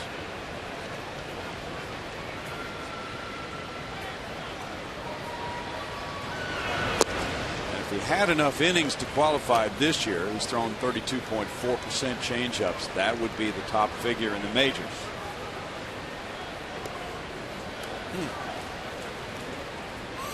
Well, I'm a big believer in the change anyway, thrown in any form, splitter or otherwise. You have a good one, you throw it with full arm speed, and you can throw it for a strike. A chance to be really successful. Fastball is up a little bit, and it's 1-2. The other guy on that rotation for Tampa Bay that has a great changeup is Jeremy Hellickson. Of course, now he's been down much of the season, but we've got some guys that are advanced in that regard. And Dominguez is on deck with the Astros down 4-1 in the 6th. Fouled away. Cobb has been keeping that pitch count down tonight, only 84 so far. The Rays bullpen has been unreliable with 13 losses, leading the American League. It has allowed 25 homers, but it's not as if Cobb is near the end of his pitch count limit right now. He has room to run for Jim Hickey.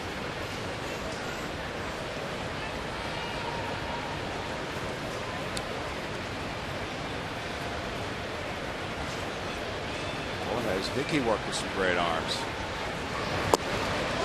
Strike 3 call, and he struck out the side. Castro looking back at Jeff Nelson.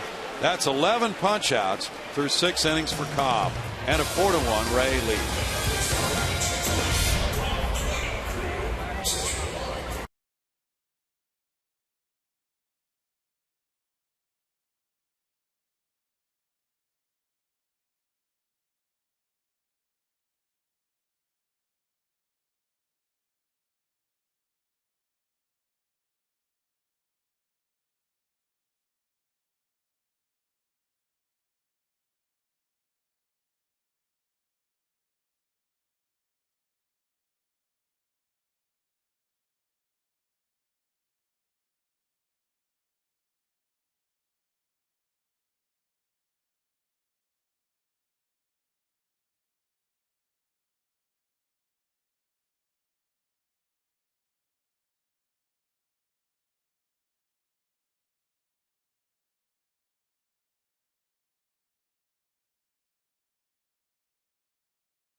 The Rays here in the 7th, and it's time for a Progressive Fan of the Game. And I have a mother of one of the players, actually the pitcher on the mound, Josh Zeid. Karen sitting with me now. Mom and Dad are here, along with his wife Stephanie. But Josh was called up last night, and you guys are here. As you told me this was a pre-planned thing for you guys, and you didn't cancel the tickets. It all kind of worked out perfectly, didn't it? It was pretty magical, and for my husband, a really wonderful Father's Day to be here with Josh and Stephanie for the weekend. Really fabulous for us. Josh has been up and down a few times this year. How has he been handling this? I think that he's just staying focused and determined and wants to keep playing and probably knowingly very happy to be here. How are you handling it? Yeah, how are you handling it? As a mom, it's a little nerve-wracking. Yes, it is. But we're happy for him. Some great Father's Day plans here as Dad gets to be with Josh, and thank you for being our Progressive Fan. Karen, all right, back to you. Thanks, Julia. There was ball 1 from Josh to Kiermaier. And now it's 2-0. Josh had a successful 6th inning in relief of Colin McHugh, now starting his 2nd frame of work tonight, falling behind with Longoria and Loney to follow Kiermaier.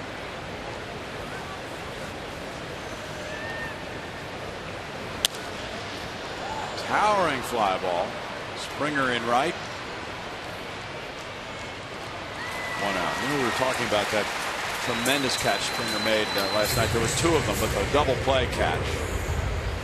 Very shallow in right field. Tremendous range from a right fielder playing deep to get there on a right-handed batter and make that play. Does any other right fielder in baseball get to that ball, Ash? No one that I can think of. I watched for a few years in Toronto a guy I thought was at the time playing the best right field in baseball, and I thought he might have been the best overall player, Jose Bautista. But Jose can't run to the degree that George Springer can, and I can't think of anybody else who has this kind of speed and instinct ability and that go-get-it type style of play. Not another. And I was thinking about clubs. The Dodgers might say that Yasiel Puig is the best right fielder in the game. Not even in that comparison for that play for me. And you can probably play that game looking around at other right fielders. I don't see one, Brownie. I don't know how you feel about it. Well, you know, one of the Astros coaches thought that maybe Will Myers, who's injured right now for Tampa Bay, might possibly have gotten there. We haven't seen enough of him to be able to say that. For me, Mike Trout is the only guy that has that kind of speed. Of course, he's not a right fielder. Fowler with the catch for the second out. This is just exceptional ability. He is immediately digging, and he's lunging while he's still on his feet. He's getting himself in a perfect position. He makes a play that, in my estimation, others can't make. He was funny after the game. He said when he was running for the ball, he was thinking, go, go, go, don't dive, dive. Well, you know, you could see on his face the way he went at it, that focus that said nothing other than a catch is acceptable here. Just spectacular determination. Loney is 0 for 2 with a walk, 2 runs scored, bouncer to first, Singleton. For the third out. It's an 8-pitch inning, a 9-pitch inning for Zide. Middle of the 7th inning, 4-1 Rays.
Pitcher who made a spectacular debut against the Tampa Bay Rays. Pre-game live starts at 2:30 only on Comcast Sportsnet. What was it, July 13th last year in St. Petersburg, Florida, against these very Tampa Bay Rays, who were a lot better ball club then than they are right now. But Jared Kozart came on and dominated the Rays. Looked like he might have a no-hitter in that Major League debut for a good long while, but he made perfect pitch after perfect pitch. And when it was all said and done, the Astros had a new starter in the rotation, and he was not to be denied. Kozart watching as the Astros trail 4-1 coming up in the bottom of the 7th inning. There you have it for the remainder of the series. Jared Kozart goes tomorrow. 4.19. Get that ERA down in the 3s. He'll be against Chris Archer, and that's a very good matchup of young right-handers, David Price and Brad Penny on Sunday. Now with a 4-1 lead, here's Alex Cobb to Matt Dominguez. And the breaking pitch missing for ball one. He struck out the side in the 6th. Matt is 0 for 1, a strikeout and a walk. Several high school teams were honored for winning championships as they paraded on the field before the game tonight.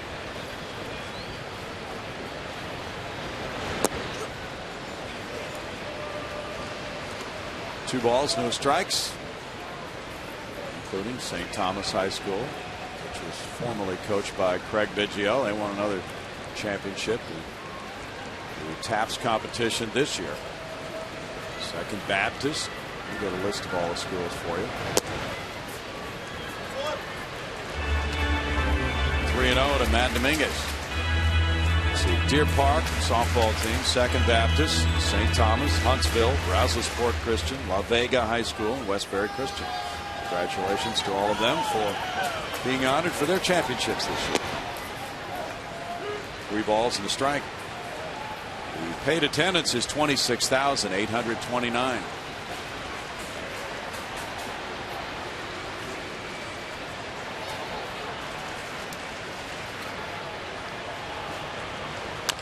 Dominguez hits a foul ball. It's 3-2. Brad Boxberger is warming up for the Rays. Might be just getting in some work after the off day yesterday. Cobb does not seem to be in need of any help at this point. He may be on a pitch count because he was out with that injury for a few weeks. He threw only 72 pitches in his last start. He was up to 104 in his first start of the year. And a line shot into right. Hit number 3 of the night for the Astros. A sharp single by Dominguez gets it going in the home 7th. Matt Dominguez no doubt thinking, where was that with the bases loaded last night? That's what your mind tends to do. Yeah. Well, this is nice hitting. Got a fastball out over the plate. Kept that right shoulder above the baseball. Now Hannigan goes to the mound, whether to buy time or not. We're not sure about that. Chris Carter will be the batter. He's 1 for 2.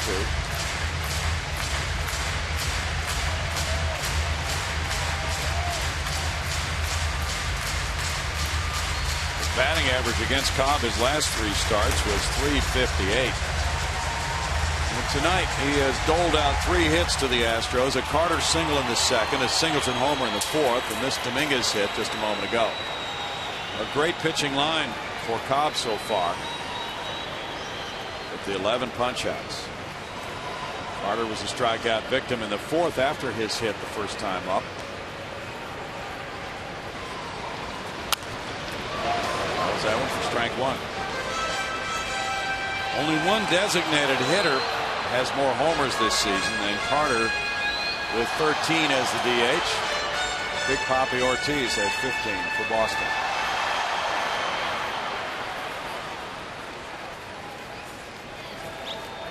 Carter's hit 7 long balls in 13 games. Really makes you think. When you think DH, you think of a power guy. Home runs obviously a big component of that. Is Chris Carter actually among the better DHs? Well, the statistics would say he is in terms of power production. And many teams do not use one player as the DH. They rotate. It's 1-1. Thoroughly impressed with the splitter here of Cobb. He has really done a number with that off-speed pitch and the movement he creates. It looks like a strike coming up, and then the movement takes it out of the zone quite often.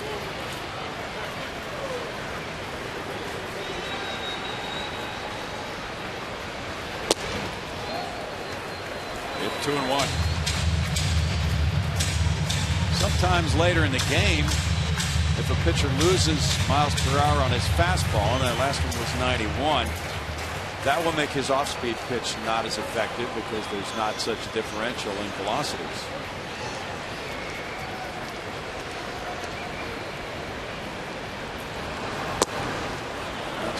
pitch there. It's 2-2. I'll tell you who's been the kingpin DH this year. That would be the Tigers' Victor Martinez. He has had a great year. Do you have his numbers DHing? As a DH. Let me see if I can come up with those. He's had quite a big year.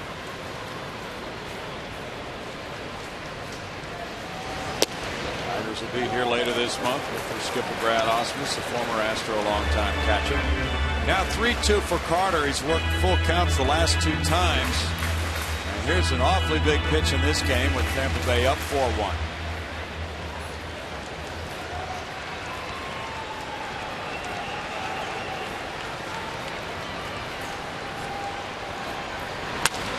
Fly ball out to center field. Jennings back. Jennings up on Townshill for the catch. Wow. That was a 430-foot shot for out number 1. Desmond Jennings climbing up by the flagpole for the grab. Well, there's no other ballpark that's going to hold that thing. Chris Carter gives it the right, and again, not the big swing. So that's just hitting in tough luck right there. And a nice play by Jennings to get up the hill and make the play. That'll be it for Cobb, as that bolt has knocked him from the game. Brad Boxberger has been warming up. He'll be heading in with a score: Tampa Bay 4, Houston 1.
Inning.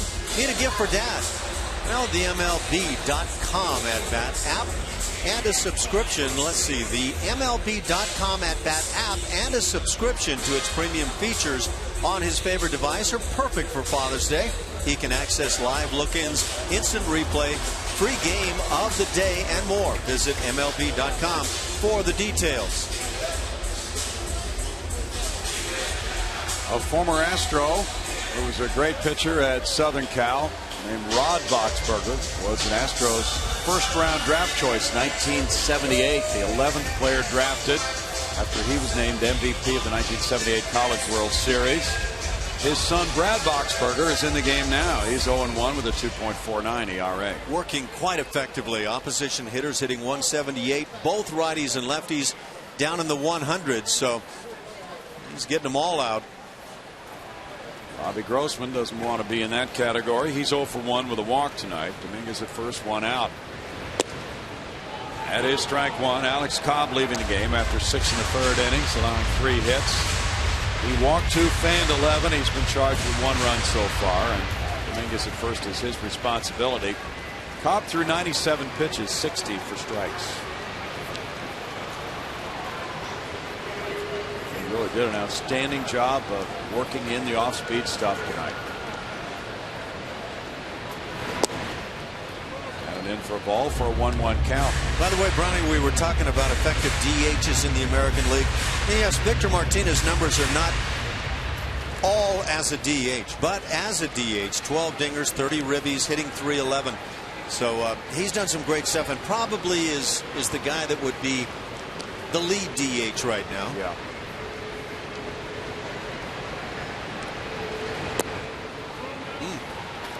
It's to him. Boxberger has that splitter as well. Billy Butler's had an off year. David Ortiz, you'd have to call it an off year for David, hitting just .250, but the 15 home runs.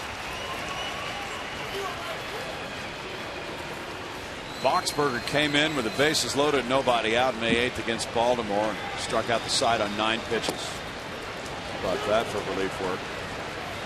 2 balls, 2 strikes. Well, Wednesday, he loaded the bases against St. Louis on a hit, a walk, and a hit batsman. Then Kevin Kiermaier made that diving catch in right center field with 2 outs to strand all 3 runners.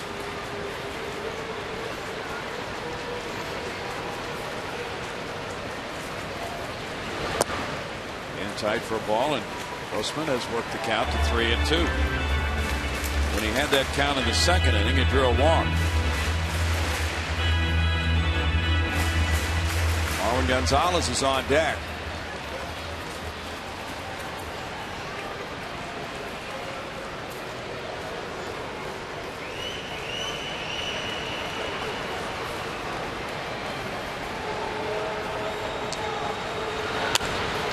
And it's a foul ball, keeping Grossman alive. Boxberger came up with the San Diego Padres. He was born in Fullerton, California. First big league season for him was 2012.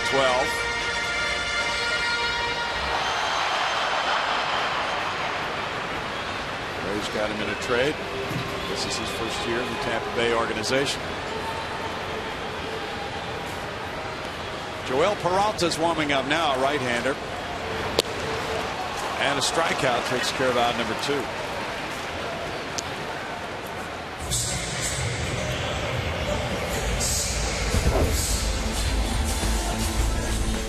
Starters tonight.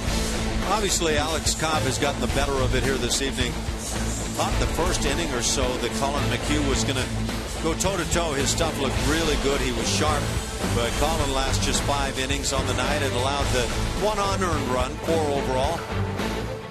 Pitches got to call it. 11 strikeouts for Alex Cobb. Marwin Gonzalez is 0 for 2. The Rays pitchers lead the league in strikeouts in the month of June with 118. That's ball 1. With VR on deck. With the splitter we saw from Cobb this evening to go with that fastball in the 93-94 range, I can't imagine him going to the mound and not getting double-digit strikeout figures. That's a weapon, isn't it?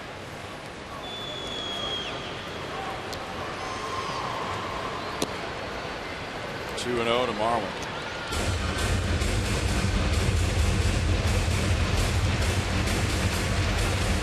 Rough sledding for that bullpen in terms of losses, home runs allowed, and the fewest saves with 10. It's mostly a bullpen by committee. Grant Balfour is the one with the most experience at closing.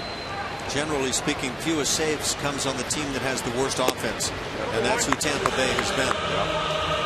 3-0.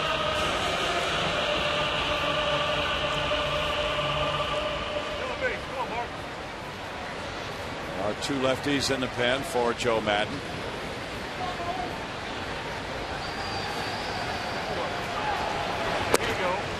That's ball 4, and now the Astros have something working for Jonathan Villar. 3rd walk of the night for Ray pitching.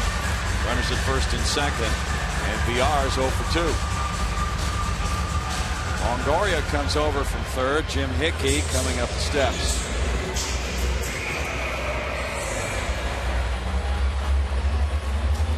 Villar grounded back to the pitcher and struck out.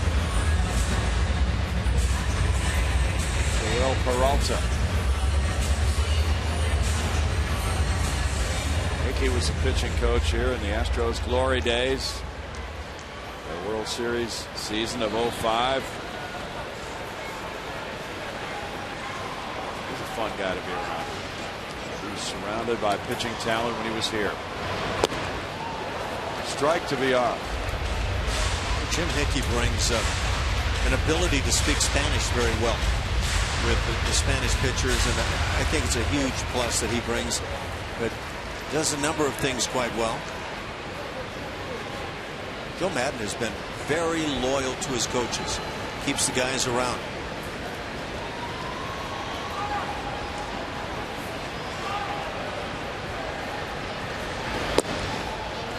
He likes to mix it up. 1-on-1. They bring live animals in the clubhouse. They have their theme dress road trips. Yep.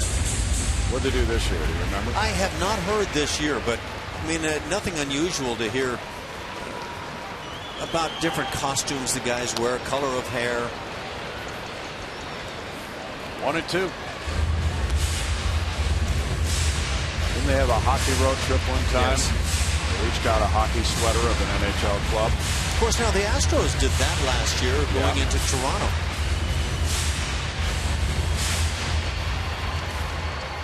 Never a dull moment around the Rays. No, they do generally have a lot of fun. I imagine the fun has come in limited doses this year. Strike 3 to VR, and that ends it in the 7th inning for the Astros. No runs, a hit, 2 men stranded. We move to the 8th, 4-1 Rays.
The top of the 8th here at Minute Maid Park, and as promised earlier in the game, we have the AT&T fan photo of the game. Let's see who tweeted at us. It's going to be Butterfly381 tweeting gorgeous view of Minute Maid Park. Very nice photo. Thanks for tweeting at us. Remember to tweet your photo to hashtag CSNH fan photo for a chance to have it shown in an upcoming game broadcast. That's brought to you by AT&T. We're going to pick our favorites. Ash, what's your favorite? Look at those. Picking what? Look at those ground grabbers right there. Yeah, I have to say that the lime, whatever those are, those have been my favorite from day one. I love the blue ones. The red are hot.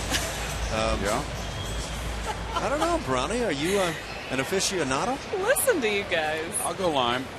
You're going lime? Yeah. So it's unanimous here this evening. They're a fan favorite too.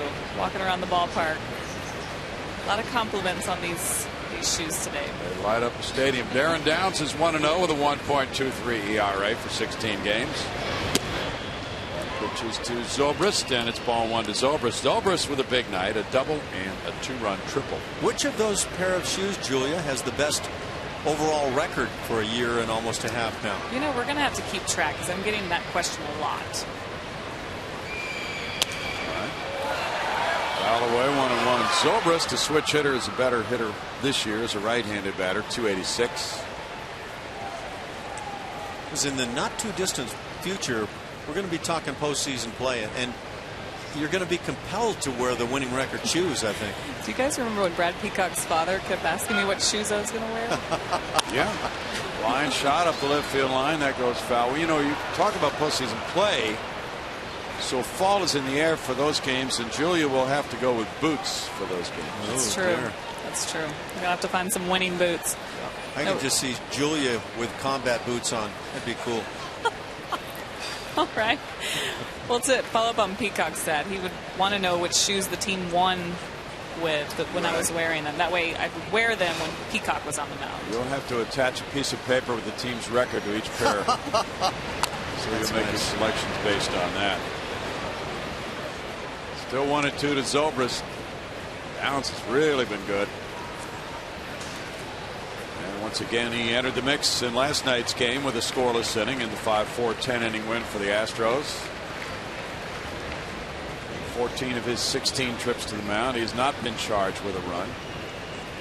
Batting average against Aaron is only .208.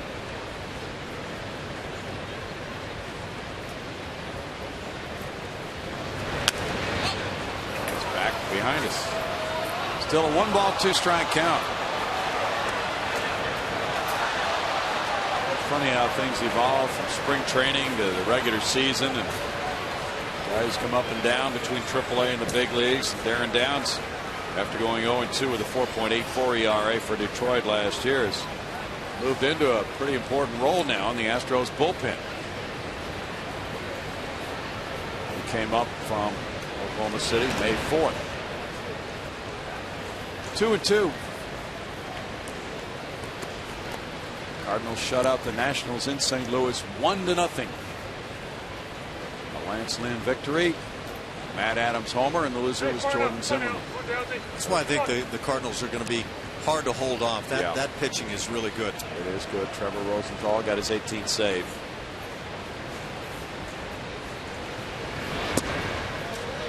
Now it's 3-2 to Zobrist.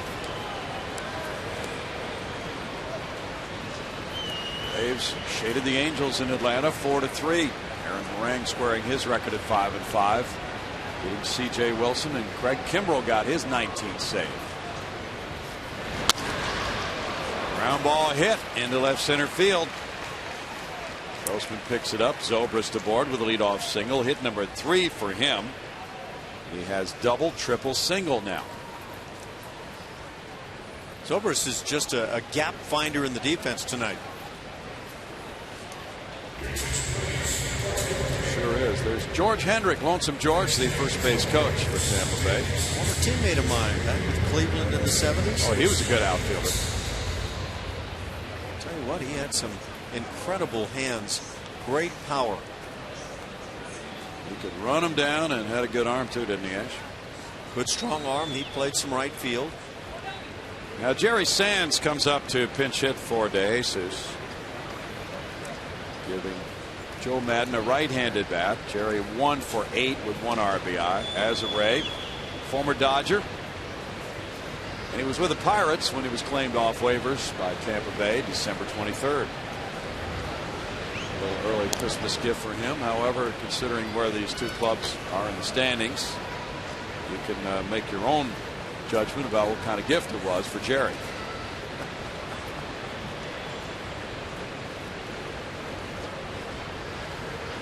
I think the Pirates have come all the way back this year. Well, they've got a lot of work to do. VR tossing, and there's the turn by Marlon Gonzalez on a 6-4-3 double play. First one of the night, Brownie. Where have those things been? Boy, for the Astros, they turned 57 this year, and they've had games when they had 3 and 4 with regularity. But yeah, here it is in the 8th inning, number 1.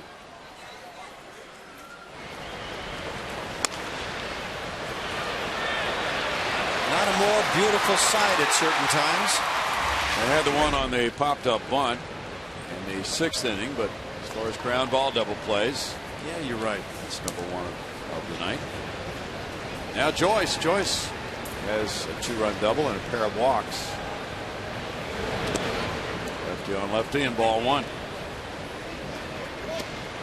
Red Sox bombed the Indians in Boston 10-3. John Lackey goes to 8-4. That was their season high in runs. They're 31-36 right now. The Astros are 31-37.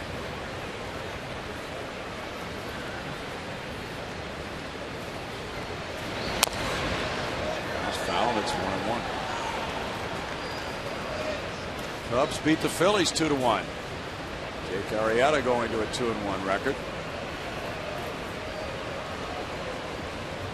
Of the Phillies players, if you were Ruben Amaro Jr., the general manager, which one would you put at the top of the list to trade? Wow. Well, to make a trade, you have to have another partner that wants that player. Jay Sudley's thrown together a pretty nice year this year. Does Jimmy Rollins have value at this stage of things? How about Ryan Howard? Power hitters are usually easy sells. Struck him out in the 8th inning for Darren Downs. No runs a hit and nobody left, and we go to the bottom of the 8th with the score 4-1 Tampa Bay.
On the 8th. So the Astros came into the night just 2 games back of the Rangers in the standings, just 2 games. So the Twitter question tonight was, how cool would it be if the Astros finish above the Rangers at year's end? Zach Couch 12 tweets, getting past and even finishing above the Rangers and other teams would be great for confidence. The future is here. Jay Fisher 218 tweets, totally would be a successful year for the Astros if they were to finish ahead of Texas in the AL West. Hashtag Battle for Texas, Battle for Pride. Thank you very much for tweeting me at Ho-Chan CSN. Guys, over to you. Got a question for you, oh wise one, Master Ho-Chan. What is that? Who's your favorite to win the World Cup? To win the World Cup, you know, I would say Brazil, but at the same time, I'm rooting for the U.S. No doubt about that. And do you think that's a real stretch? Pardon me? Do you think that's a stretch for the U.S. to win it? You know, I think the U.S., they're in a tough group. So if they advance past their group, I would say that'd be a pretty successful World Cup. Thank you, Howard. We go to the bottom of the 8th inning, and Joel Peralta is in the game. We're going to be running a clock on him. He is on the clock as he faces Dexter Fowler. Fowler 0 for 3 in this game. Strikeout and 2 groundouts. He takes a long time between pitches. There's ball 1. Okay, you got the ball. We've got it rolling. You see, it's my contention that pitchers should be compelled to throw a pitch within 15 seconds. I think there could be a stopwatch. He's actually doing too badly here. He's going to beat it. Yeah, that would be about 20 plus seconds right there. Well, that is on the books with nobody on base. 20 seconds, but anything beyond that. and can allow the umpire to intervene and say, hey, you need to pitch.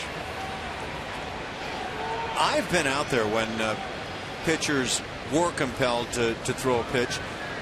Hitters were allowed to do whatever they wanted, and the pitcher was told to go ahead and pitch, and the umpire just called it a strike.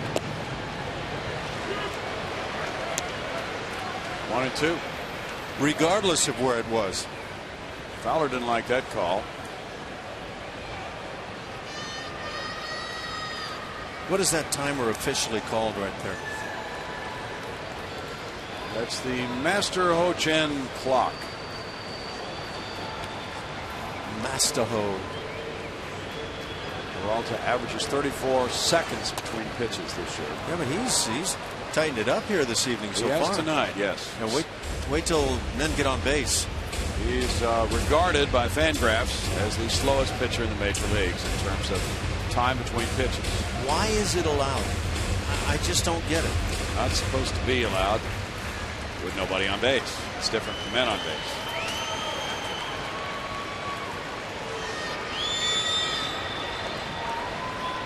Betancourt used to be the Nuno Betancourt. No, that's Rafael. Nuno was a musician. There's a strikeout. And they've had plenty of those. That's number 14 of the night for the Rays staff.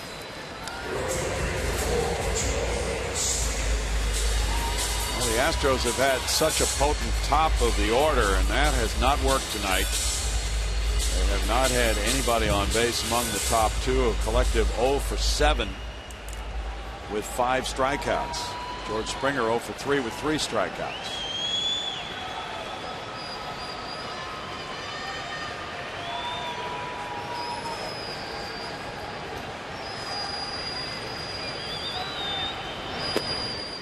Gets a breaking ball and looks at it for ball 1. Kyle Gibson and the Twins shut out the Tigers in Detroit 2-0. Gibson goes to 6-5 and beats Drew Smyly. Glenn Perkins gets save number 17, and the AL Central just got tighter.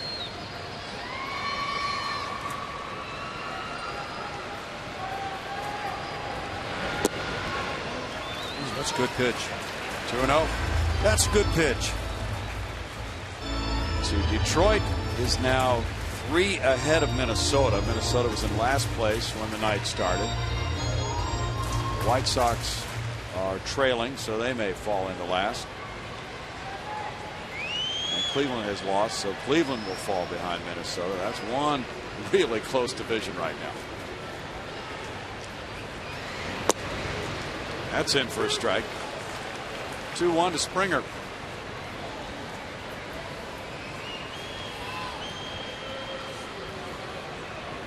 You know, there are going to be some surprises between now and the end of the season. Somebody who's in the lead is going to crater. That generally is the way things will go. But I can't picture which club that might be. Milwaukee might be my number 1 choice for that. Yeah. 2 balls and 2 strikes. I have to agree with you there. Washington is a game ahead of Atlanta, Miami beginning play today. Washington seems to be built for contention this year. Very close call there as to who would win that as of right now. Oakland with a 3.5 game lead on the Angels, looking strong. Toronto looks very good right now. Springer looks at it, and it's 3-2 to George. In that American League East, Jeff Blum picked Baltimore. You picked Tampa Bay, and I picked the Yankees. I don't know. Right now, I might shift to the Blue Jays. It's pretty easy to do so when a team's in first place, but I like what they're doing.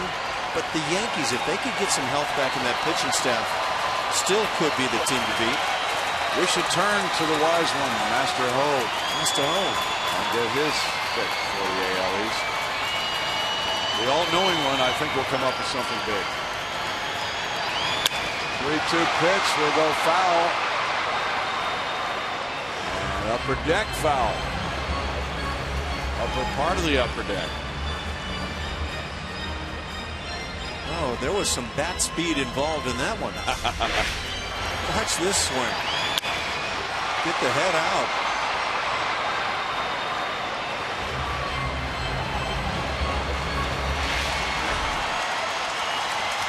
Pretty good battle right here. Singleton on deck.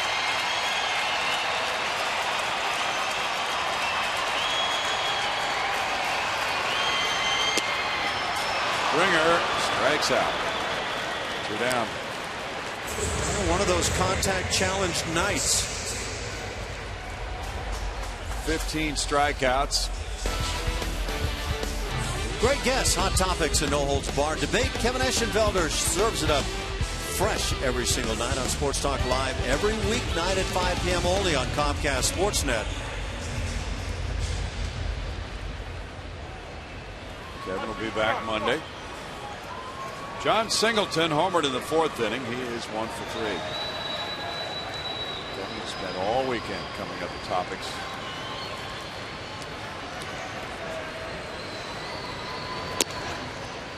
Ball 1 to Singleton with Castro on deck.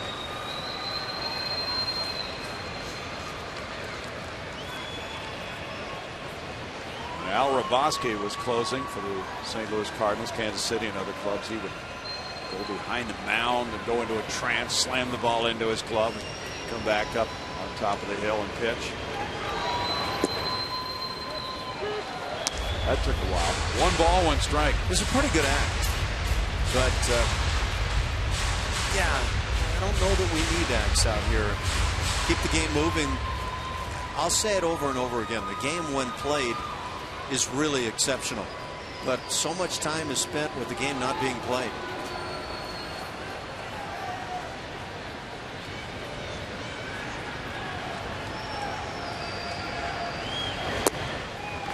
It's 1-2. I'd have to say the splitter has been the dominant pitch of the night for Tampa Bay. 15 strikeouts ties the Astros high in a game this year. They did that May 2nd against Seattle. They've done it a couple of times previously.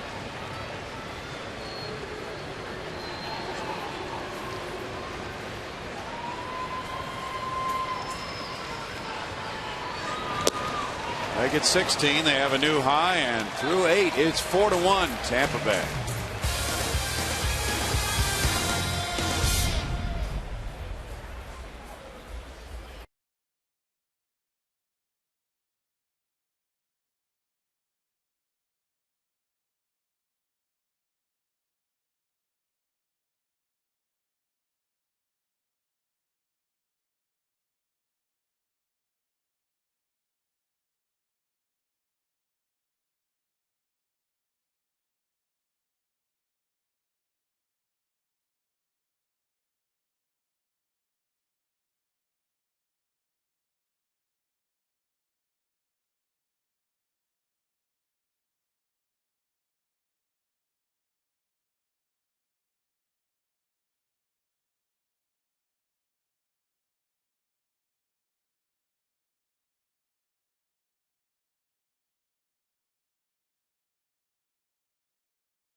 Rays on top of the Astros.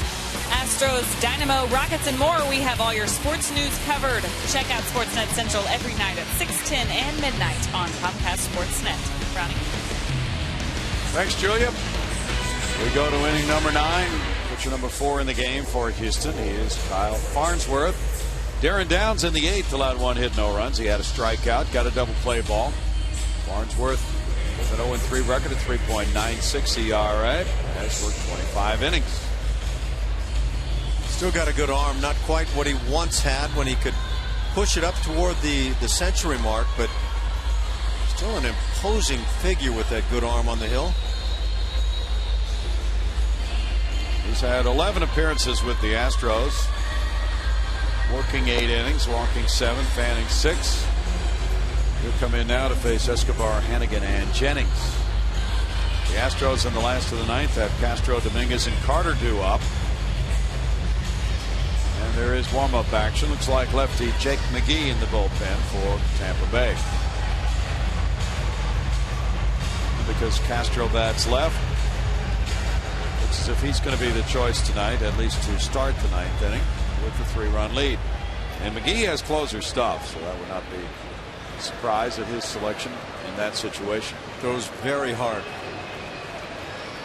Yunel Escobar will get it started. He's 0 for 3. Josh Zeid had a couple of scorers framed, so for the night the Astros bullpen has 3 innings worked and no runs allowed.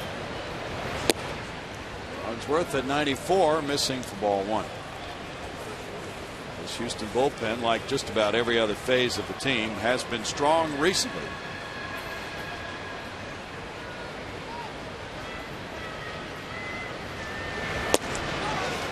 Strike, and it's 1-1.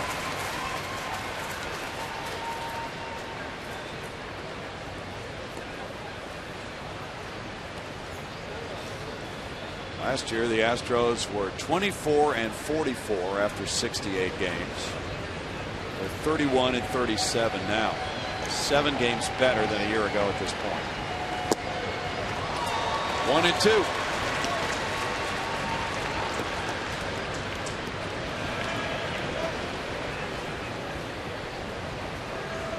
That and a couple of dollars will get you a cup of coffee somewhere, but nonetheless, it is improving. 14 wins in the last 19 games. When you're coming through a surge like that, you don't want to have a downturn, head back the other direction, and lose all your gains, Ash. I think it's critical that the Astros maintain some form of momentum. Clearly, you're going to hit the bumps where you might lose 3-4 in a row. All teams do it. But on the whole, and you have to look at larger patches of time, you want to maintain that upward glide for this team. And it has felt like a glide here recently. It's felt fun and easy a lot of the time. 3 balls, 2 strikes. Cozart and Archer tomorrow at 3:10. Easy might not be the right word, but the challenge is being met on a daily basis. Ground ball, backhand, a good play there. Matt Dominguez. Wow.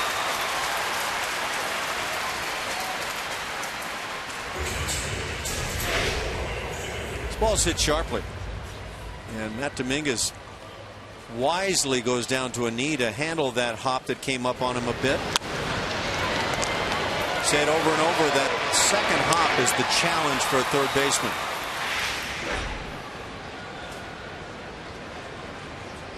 Ryan Hannigan singled in the 6th inning.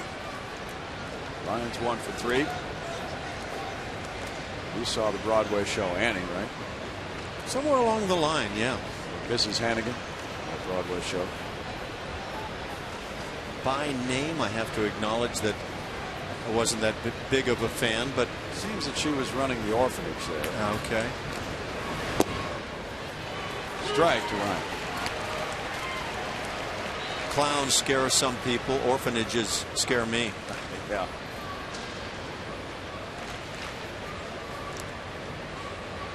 Pirates and Marlins are in the 11th, and they're tied 6-6.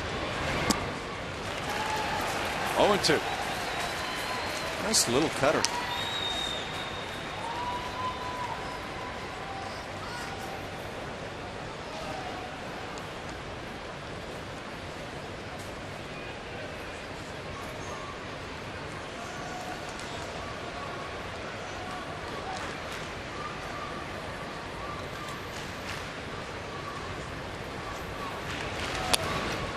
Back and still no balls and 2 strikes on Hannigan. Jeff McGee and Kirby Yates swarming up now for Tampa Bay.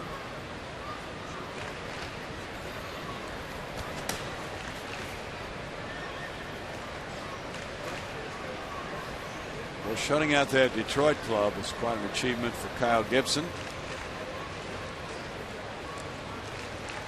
Tigers got only 6 hits tonight.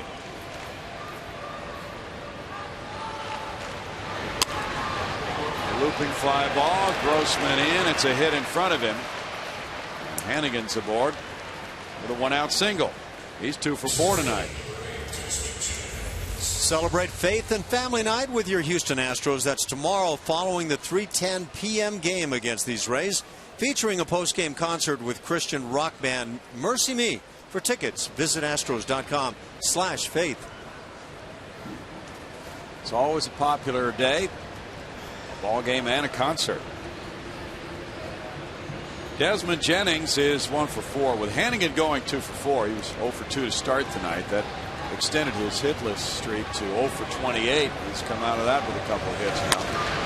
This one a line shot. Fowler will pick it up on a bounce. Hannigan into second. Back-to-back singles by Hannigan and Jennings bring up Kiermaier.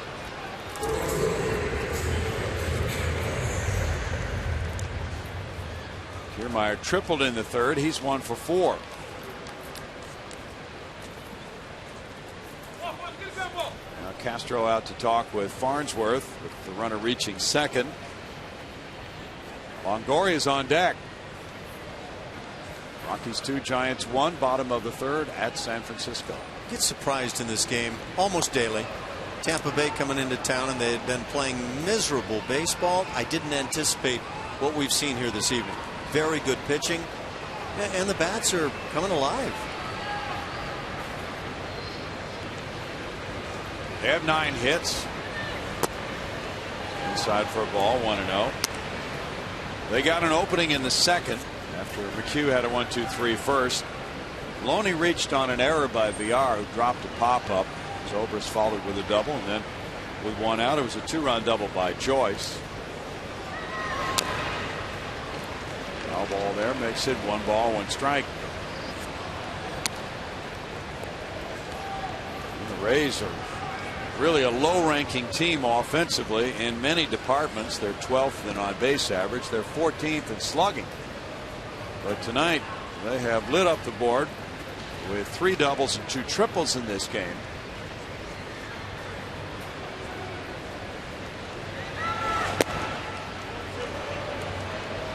It's 2-1. They've worked some long counts. They got the early runs, and Cobb was sensational. They still are 2 for 11 runners in scoring position, even with the hitting they've done.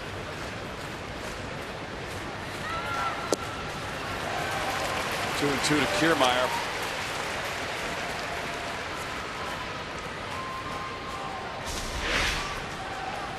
It's the larger version of the slider, and it's a good one.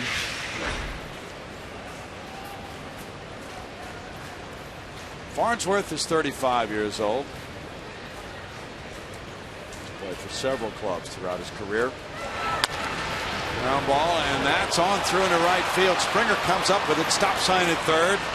Throw cut off by Singleton. Hannigan goes to third base on the Kiermaier hit. Jennings into second, and the bases are loaded with 1 out. Despite how Farnsworth might still have a pretty good fastball, Tampa Bay is all over his stuff here in the ninth. Longoria is 0 for 4. Rays have a 163 team batting average with the bases loaded this year. First in the American League. Well, that'll contribute to that lowest run scored per game stat they're carrying. Yeah. Longoria 275. 0 for 2 this year.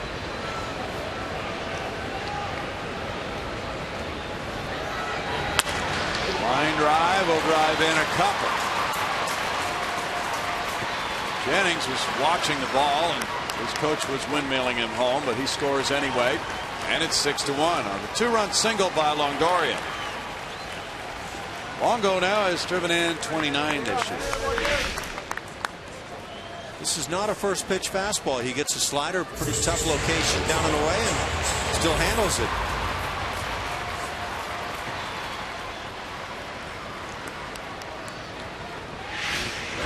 Jennings turned his head to the right as Grossman was coming over to field that ball. Third base coach will be able to watch that for the base runner. It's not necessary for him to get engaged in that. but he scored the run, and it's 6-1. Loney is 0 for 3 with a walk, 2 runs scored. Jerome Williams warming up for Houston.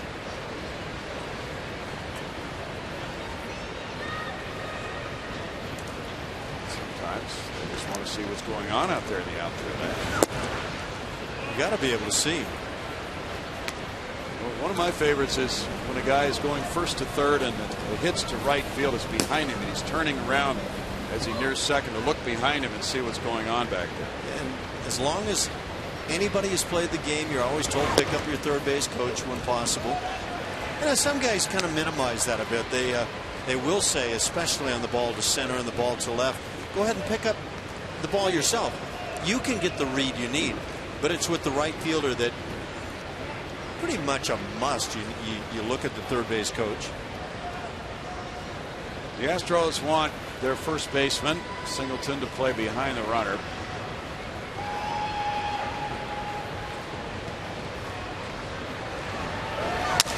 Ground ball.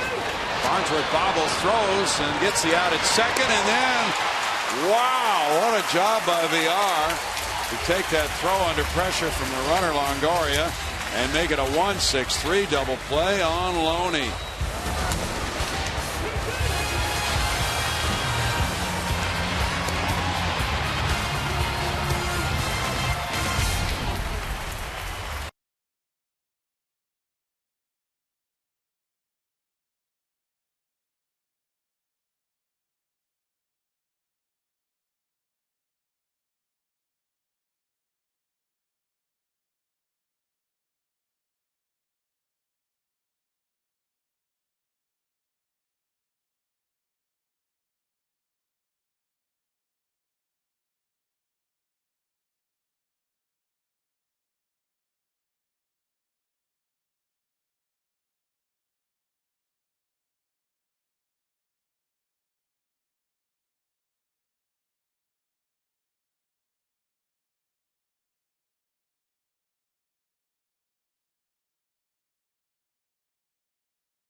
Baseball is brought to you by AT&T, mobilizing your world. The Tampa Bay Rays are mobilizing tonight. They've built a 6-1 lead. We go to the bottom of the 9th inning. They call in pitcher number 4 of the night. They've out-hit the Astros 11-3. The Astros have struck out 16 times. And it's going to be Kirby Yates, the right-hander, coming in. Second major league appearance. Made his debut Saturday. He was the minor league reliever of the year last year. And at AAA this year, he was 16 for 16 in saves. Has all of an inning and a third in the big leagues. Yet to allow his first hit. The Astros really need to oblige him in that regard. Yet to allow his first run. The Astros need to pile on a few. They have some work to do. Castro, Dominguez, and Carter due up. Well, with the extra runs scoring, 2 runs on 4 hits in the top of the inning, Joe Madden going with the relatively inexperienced Yates to give him this 9th inning now. Not a save situation. He had the lefty McGee warming up. And Yates will get a chance to impress. He's 27 years old. Quite a story, too. He signed for $500 in 09. And he spent that money on PlayStation 3, and it broke 2 months later. That's a classic story. Yeah. Jason Castro comes up. Castro's 0 for 3. So he did spend it all in one place, huh? He spent it all in one place, and it didn't last very long. He's from Hawaii. He went to Charlie Kerfeld's favorite school, Yavapai Community College in Arizona, where Charlie pitched. Kirby had arm problems. He needed Tommy John surgery while he was at junior college. And it took him 4 years actually to get healthy and get through there. There's strike one. Then, as he was ready to go to a small 4-year college in Colorado on a scholarship, the area scout from Tampa Bay called and offered him a spot in Class A club for $500, and he took it. 1 ball, 1 strike. Well, with a bonus like that, who would turn it down? Yeah. He's from Lihue, which is where I spent with my wife a little vacation time this past off season. Wonderful place. Life does slow down a bit there. Which island? That's the I want to say the name of it. It's the northernmost, westernmost. All right. Yeah, it's out there somewhere. It's been. I need more vacation time. Is that the Big Island? No, it's Kauai. No. Kauai. Yeah, Kauai. That's right. All right. That's right. Gene Duffy knows it. Apparently, he's done some vacationing. Either that or he reads books. One of the two. It's on the internet, you know, Ash. Yes, I hear. Everything is sooner or later. So how long did you guys spend there? Well, we were over there almost a week, 5 days. And good place to do nothing. I can't tell you what island it was, but I can tell you where to get a good burger and that sort of thing. Okay. Yeah, it's a great place to do absolutely nothing. Did you go to a luau? No, we never did. Had a great place for dinner, one of the local hotels, and folks were wonderful. Tended to get a very few phone calls there. Cell phones don't work there? Well, they do, but when it's off, it just doesn't ring often. 2 balls, 2 strikes. Good policy. Kirby Yates was the first player from the 2009 draft, drafted by Tampa Bay. Even though he wasn't drafted, he signed as a free agent. But the first either to be drafted or signed that year by Tampa Bay to reach the big leagues. Fly ball, right field, going over toward the corner. Kiermaier leaping, it's off the wall. A great try by Kiermaier, and it's a double by Castro. Well, he almost caught that. 10th double for Jason Castro. Well, that was a heck of an effort. Most outfielders have a hard time just getting back to that wall on a regular fly ball. This more of a line drive.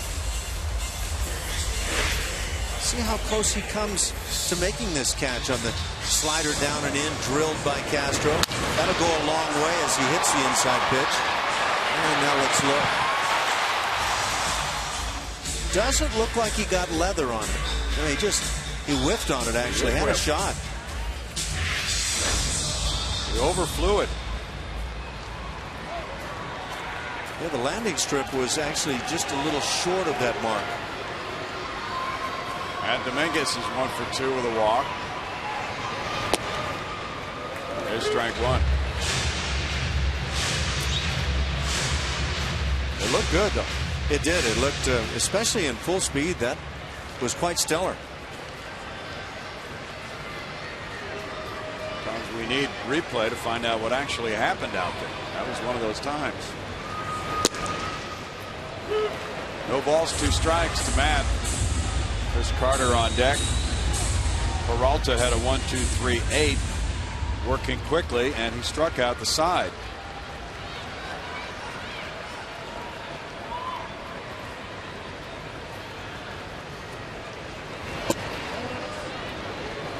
One and 2 the count.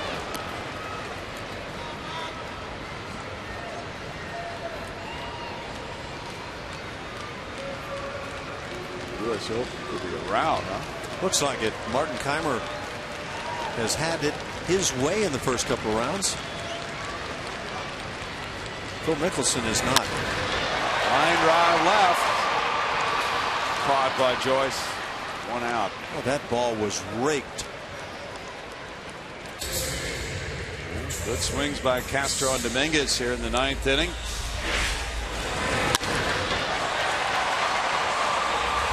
Yeah, as hard as Castro hit his ball, this one even harder.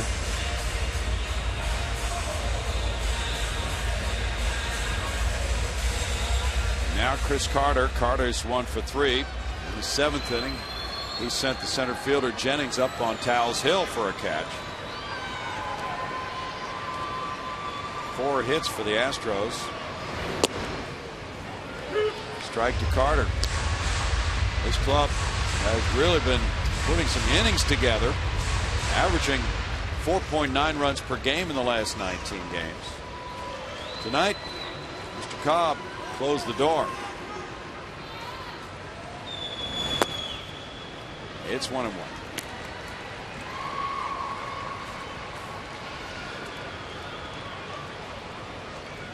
Chris Archer goes tomorrow for Tampa Bay with an ERA of 3.42 against Jared Cozart, and then David Price Sunday against Brad Peacock to wrap up the homestand. Foul ball. And then Monday's an off day. The Astros will travel to our nation's capital, and they'll play a 2-game series with first place Nationals and go on to St. Petersburg for 4 with these same Rays.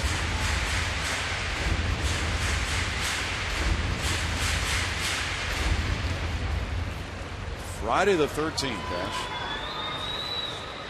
Ronnie, I can tell you that Kauai is geologically the oldest of the main Hawaiian islands. How about that? The oldest? Yes. It is it's the one that popped out of the oven first. Wow. That's impressive.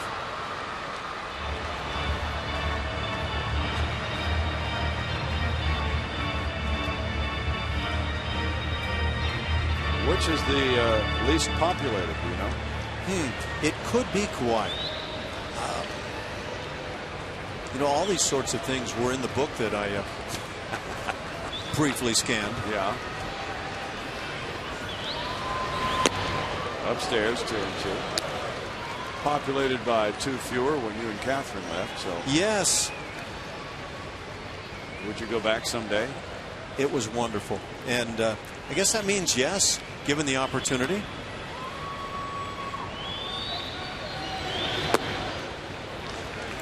Three and 2. What's the flying time from here to there? It was probably from the West Coast, probably 5 hours to get there, in that neighborhood.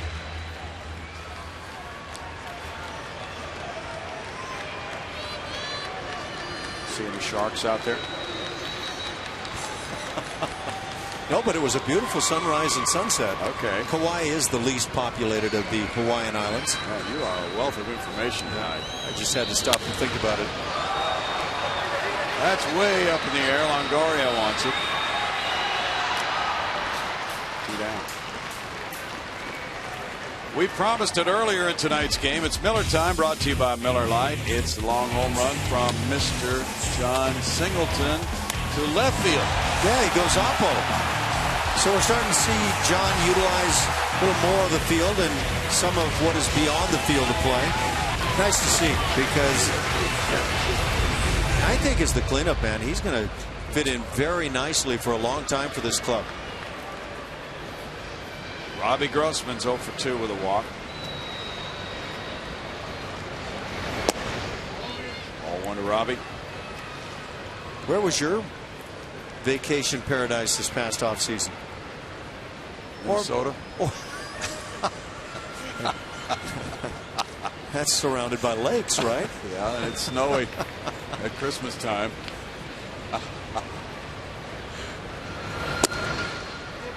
It's 2-0. Did you kayak the lakes in? No, not then. Might have been some ice fishing, but not from yours truly. Where's your favorite vacation hot spot for the winter? For the winter, Hawaii would be good. No, places that you have enjoyed. In past winter time, Arizona's nice. Off the mitt of Hannigan, and that will allow Castro to get to third. We like to stay here in the wintertime. Very nice here. Yes, it is quite nice here. I've done that many a time. They say Pearland is very attractive, Ash. What's the flight time? It's quick. That was a pass ball on the previous pitch.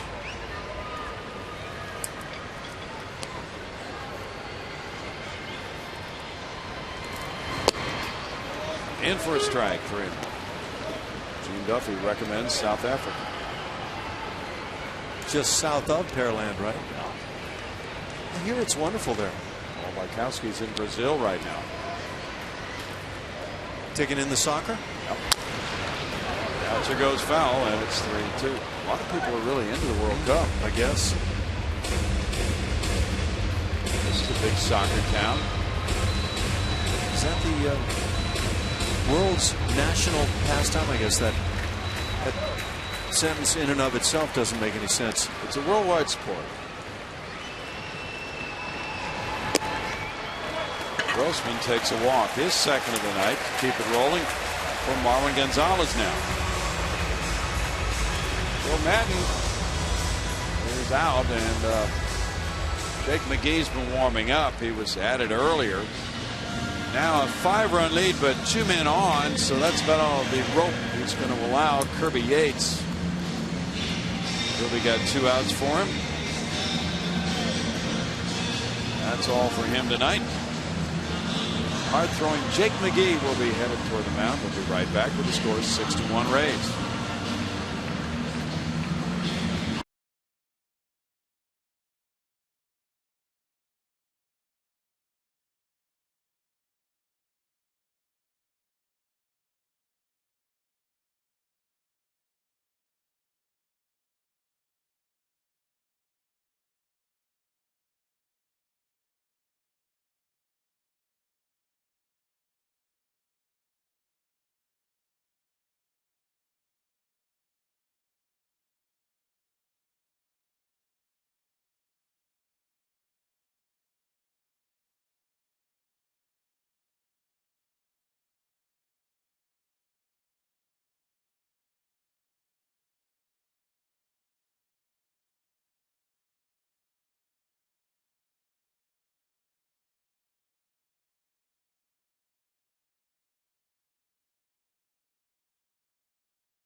They're in a favorable position, are the Rays, because of the work of Alex Cobb, their starter, who wound up going 6 1/3 tonight and allowing just 3 hits, the 1 run. A couple of walks, 11 strikeouts. He was dominant with that splitter that you're watching just dive.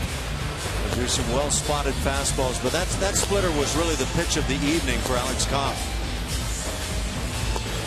Man, very effective weapon, and George Springer struck out 3 times against him, 4 times overall on the evening. Jake McGee is 2-0. His ERA 1.53. Great numbers for Jake McGee, averaging better than a strikeout per inning. No homers allowed. Switch hitting Marwin Gonzalez turns around about right. He's 0 for 2 with a walk. 2 men on, 2 outs, and a 5-run lead for McGee. Not a save situation for him, and it's ball 1 high. 97. Yikes. He's one of these high octane guys. Joe Madden thinks that he is an all-star. OPS against him is .416. Popped up foul. This one should be out of play, and is. 1-1. VR's on deck. McGee has only allowed 1 inherited runner of the 17 to score this year.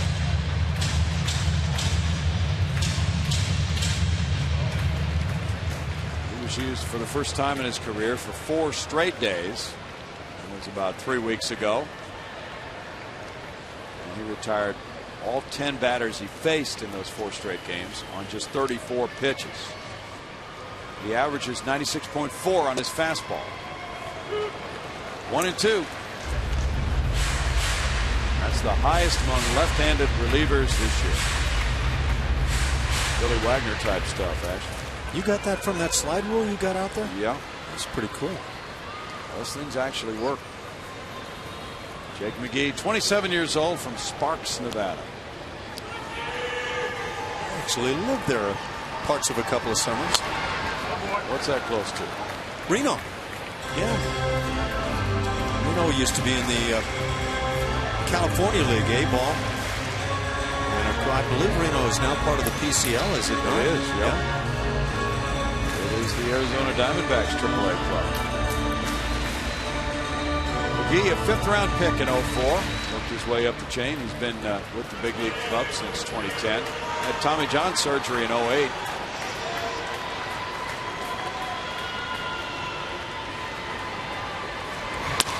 Bouncer to McGee. Over to Loney, and the Rays have beaten the Astros in the first of this 3-game series. Cobb the winner, he's 2-4. McHugh the loser, he is 4-4. And the Rays take it tonight, 6-1.